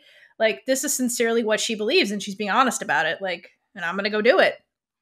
And I think that like strikes a chord with Raelle a little bit. And then Raelle has the audacity to do the meanest thing ever. And she fucking flutters her eyes and like steps into Scylla's space. And little baby Necro's like, oh, my hopes are up. Glad I wore my feather necklace. And then fucking Raelle runs away, leaving Scylla like all crushed and disappointed. She's like, oh, well, I guess we're not there yet. Raelle slapped us all in the face. That was also, Laura Neal wrote that scene. And so, it's just mean. And Raelle like fucks on over to join Nicta and the rest of the unit. And Nicta's being like loaded into the helicopter, and Tally and Abigail like come back to talk to, I guess, say farewell to Scylla. I don't know, but they come back, and Tally, who's acting weird because it's Nicta playing Tally, which is amazing. God, they're so good. This is also why I love Nicta. Nicta also has the audacity as Tally to thank Scylla because she's like, listen, so cool. I quite literally could not have done this without you, because it's true. Nicta capitalized on Scylla's expertise to get herself in this exact position where she's the golden girl about to go see Alder. So yeah, Nicta actually had the brain cell the whole time, the biggest brain cell. So here we are. Good job, Nicta. Well done. Yeah, Nicta was basically, here's the deal. So you had Scylla, whose only mission was to get Raelle to take her back, who's not playing the chess game with Nicta. She's just there for Raelle. And then Nicta's like, well, just freaking checkmate. And so that was basically what that was about. Yeah, I mean, Nicta has been playing the long game for years. And here's the payoff. So I love that line because Nicta's like, yeah, girl, like literally couldn't have done this without you. Like, thanks. And it's great. And then weirdly, Abigail agrees with this. And finally says as an actual like Tally as Nicta is being sincere, but not really. In her double speak. But like Abigail sincerely agrees with this and is like, thank you to Scylla. And Scylla doesn't gloat. Scylla isn't an asshole, which is what Abigail would have done. Scylla very sincerely is like, you're welcome. You're very welcome. And Raelle hears all of this because this is Scylla's mission. And is like, I need a minute alone with Scylla now. And so Nicta / Tally, who totally ships them, is like, yeah, be gay, do crime. Let's go, Bellwether. And they go back to the bed. And then Raelle U-hauls super hard by offering her father's house without asking him as a refuge for Scylla and little Tiffany in the session. And she's like, yeah, girl, you can hang out. You can eat pancakes. My dad will do whatever. Like, I didn't ask him yet, but he'll be fine with it. And besides, like, you know, I know where I can find you if you're at my dad's house. Sleeping in my bed. Right. Wearing my clothes for once. I was wearing your clothes. Like, it's only fair. And Raelle's like, cool. So there's our plan. Finger guns. And she walks away. But this time she hesitates. Like, she's staring at the bat. Scylla's behind her, like, being sad. Like, God damn it again. And has this moment where she's like, you know, I chose to walk away from you in the dungeon. I've come to realize just how short life is and the way you can get fucked over at any moment. And like, here's this opportunity to be like, we may never see each other again, like on all reality, because Oliver keeps sending me on these suicide missions. So I need to like carpe diem this shit. And like, as a wise woman once said, the beauty of relationships is how you guys reunite. And so Raelle is like, fuck it, and turns around and like makes out with Scylla super hard. And Scylla is super cute. Like, she can't believe this is happening and is like, oh, finally. Like, okay, the hope is real. We can make this work, maybe, if we live. Didn't wear my best bandana for nothing. No, her gay outfit, like, mission accomplished. That's Scylla, is like, mission accomplished. We are reuniting. It is beautiful. This is what relationships are all about. Thank you, wise woman. And then Raelle's like, stay safe because this is Motherland. Don't die. Basically, don't die. And so Scylla's like, yeah, you too, because she can't believe what's happening. And Raelle fucks off back to the bat to get with the unit / Nicta. And Scylla does this cute little wave. It is adorable. It's so cute. And then she about faces into the woods. Like, listen, Scylla goes into the woods and does what? Where does she go? She doesn't know these woods. She's got a secret broomstick. Where is she going? She doesn't know these woods. Like, where's she going? She's got a map in her head. Couldn't have dropped her off by like a main road. She's like, no, I got this. Suddenly I know how to navigate woods. What the fuck was that? Where did she go, Amalia? What was she doing? They're like, hi, you can't really get on the bat because we need this scene to end here. So you're just gonna walk into the, like, we're just gonna leave you. This is like a fucking episode of Alone. But like, no, like, we didn't even get there. So we didn't have the conversation of like, hey, can I hitchhike to the main road? Mm-hmm. It's more like, yep, I got this. And she confidently walks into the woods. Like, she knew what she was doing. She doesn't know what she's doing. The army dropped her off there. She doesn't know these woods. I love that scene. It's just like, where is she going? It's so bizarre. Where's she going? And she's so confident about it. I fucking love it. Mm-hmm. So, like, good luck, Scylla. I hope you know what you're doing. I have questions. How did you get back? No, my headcanon is that this is where she runs into Morrigan the bird because she doesn't know where the fuck she is. And then she's just like getting lost in these woods, like muttering to herself. And eventually this bird keeps seeing her, and then they have a conversation. That's how they become friends. And he gets her out of the woods because she doesn't know how to navigate these woods. She doesn't. She's not a Girl Scout. What is she doing in these woods? She's never been to Canada. Right. Canada. She doesn't know where they are. There's no way she got out of those woods by herself. I think she ran into the Morrigan, the bird, and he helped get her out because he has the bird's eye view. He's like, the road is that way. Keep going that way. Yeah, just he got her out of the woods. walking. And then she's like, let's be friends. You saved my life. Hey, you want to go to the session? Yeah, hey, do you know how to get to the session? And the bird's like, and that's how that happened, because she doesn't know those woods. What was that about? It's nighttime. It's even worse.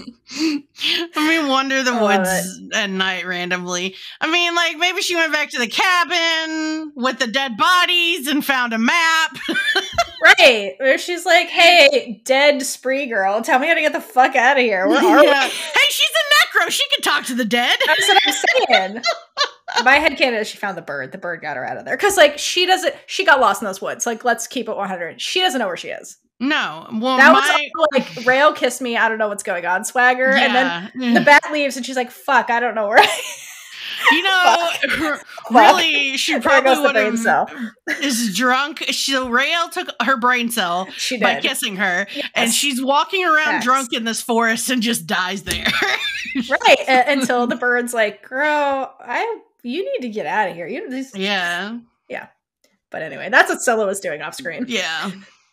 Scylla was wandering around until Morgan found her. Right, keep it 100. She doesn't know those woods. Well, back in the bat, we've got Raelle watching the spot where Scylla disappeared to go drunkenly wander off because she's drunk on gay kisses. And with her tiny bisexual ass is just wandering around the forest. And Abigail decides to have a real talk for once and says that she hates what she said to her in that cabin. So once Scylla's gone, Abigail gains some fucking sense back. And Raelle says that she hates that she tried to kill Abigail and expresses that they both, we kind of both have thought these things that we said in that cabin, but we're sisters and that wins out in the end every time. And she puts her hand on Abigail's, and then they share a moment, and then both look at Tally, who they expect to just automatically join in because Tally's always watching them in these moments where they're being emotional and shit and is like drinking that up. But since Tally isn't really Tally, she finally tunes in and is like, we're together, and that's what matters, because that's Nicta's version of what Tally would say. So that makes Nicta/Tally kind of go batty in her seat and start yelling through her silencer. And then we cut to when they arrive at Fort Salem and emerge with Nicta/Tally, which surprises the hell out of Alder because she thought they were gonna kill her. So the biddies all hiss. And Tally/Nicta walks up and is like, this is getting a little medieval. So Nicta/Tally looks scared this whole time. And Petra kind of reminds Alder, is like, hey, you've got an audience. And then Alder looks at Anacostia to check in with her and be like, the fuck, did you know about this? And Anacostia's like, I didn't know nothing. Like, this is not my thing. This is a surprise to me. So Alder starts to give her speech about this is a momentous occasion, and everyone starts stomping. So they've captured the leader of the spree, and Nicta will pay for her crimes. Everybody's stomping except for Tally/Nicta, which Raelle notices. And then Alder takes a step back and reminds Petra that this is still her army, and Petra shouldn't get too comfortable with her coup operation yet. And then Abigail and Raelle both look at Tally, who's not stomping, and then look at each other a few times before Tally/Nicta says, the only one who's going to pay is you, and this is directed at Alder. And then she reaches for her scourge and goes forward to try to attack Alder, but Abigail whips her scourge out and flicks it around Tally/Nicta's neck and pulls her to the ground. She struggles, but other soldiers rush forward and they all restrain her. And then Anacostia comes forward while Tally/Nicta is struggling and screaming, and then burns her face with a lighter to reveal Nicta. So they leave Nicta with the soldiers and run over to Tally, who is in Nicta's clothing, and her face has gone back to normal now. Somehow, I guess, just because since they switched, it switched back.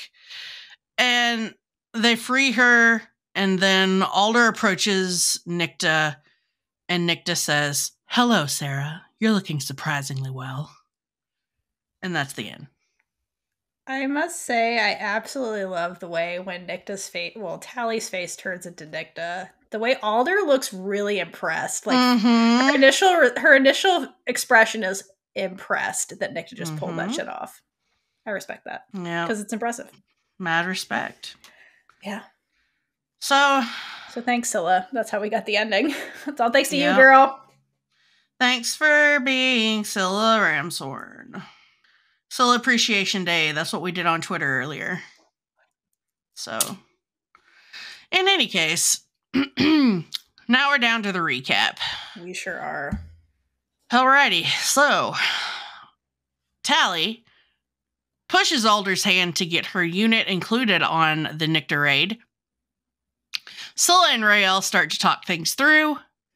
Abigail acts like a dick to Scylla for most of the episode. Adil is having issues coming to terms with killing people, but he really loves candles. Raelle's delusion is that her mother hates her and wants to kill her / abandon her. Tally's delusion is being gay and biddied for life. Abigail's delusion is losing control and failing her family. Nicta likes bats, and bats like to screech. Tally doesn't like bats. Everyone has an unscheduled therapy session that ends in violence. Tally's the only one who pieces out of there and goes to find Nicta. Nicta wins their fight, switches their faces / bodies really fast. Really fast. Raelle still loves Scylla and can't help but kiss her because she's Lesbian Jesus. And it's Easter, so Lesbian Jesus rises again. Hydrate yourself, please. Scylla saves everyone's ass multiple times and gets not enough thanks for it. No. Give this lady the Medal of Honor. When they get back, Alder about has an aneurysm seeing Nicta alive, and Petra grins like a Cheshire cat. Nicta tries to kill Alder and fails miserably. The end. The point is, Nicta's awesome, which is why she wins Big Witch Energy Award for me. She literally had a bunch of bats just doing her bidding, and she still had the power to fight Tally in the woods and then be like, oh no, I'm so weak, and then get what she wanted in the end anyway. So go, Nicta, and you look like a big-ass dramatic gay while doing it, and I respect you, girl. It's that confidence mixed with the talent. Not everyone has it. You go, girl. So, I knew what your answer was going to be. Of course. Because not only is Nicta very powerful she exists. And super gay. Oof. Yes. You're a simp for Nicta, so... It was hard to do today, I must say, but yes. As the Scylla simp, have to give it to Scylla, because if it wasn't for Scylla, Nicta wouldn't have even had to do any of that. Because they would have been dead within like seconds of getting off that freaking helicopter. So I'm gonna give it to Scylla for putting up with Abigail that entire time without like just killing her, and B, saving everyone's ass. Deserves the Medal of Honor. So there you go. It's true. So everybody give us your Big Witch Energy Award for this episode. I'm sure there'll be some interesting answers. I hope so. And yeah, so we're almost we're like 2 episodes out from the end of this season. And then we've got some super special episodes after that. Yes, we do. So plenty to look forward to in the hiatus to come. Yep, stick with us. Yes, stick with us and send all hate mail to Laura Neal, please. Forever. Thank you. Fuck that bitch. All right, cool. Just just appreciate Elliot is all I'm saying. Appreciate Elliot, yes. Appreciate Elliot. Unless he pulls a Laura Neal at the end, and then I will forever drag the show. But I don't think we're going to get there because he loves it too much. So, Yeah. All the gays lived in this episode. And so happy. That's a positive thing. And Nicta got her way, which is what's most important to my sanity. So, it's little things, guys. And Scylla got her kiss, which is most important to my sanity. Scylla got her kiss. Scylla got she got a confirmation of hope being real. That's really what it was. Yes, exactly. It wasn't just the kiss. It was the fact that Raelle was like, hey, here, come to my house and like live at my dad's house and like I'll take care of you from afar kind of thing. Yep. So move in, girl. Get your U-Haul. Yeah, she U-Hauled hard, which like Scylla was not expecting. So I think it was a confirmation of like, we have a future, but we or at least a future in like being in each other's lives kind of thing, but we have things to work through. So I think that's Scylla wasn't looking for that, but that confirmation I think means a lot to her, basically. It means everything to her, according to Amalia. Correct. So that was big for her. And the unit survived whatever that mission Alder sent them, which still baffles me forever because what the hell? But okay, sure. Sure. The worst party in the woods ever. The best 18-year-old survived today is all I'm saying. So it's unscheduled therapy in the woods. God, yes.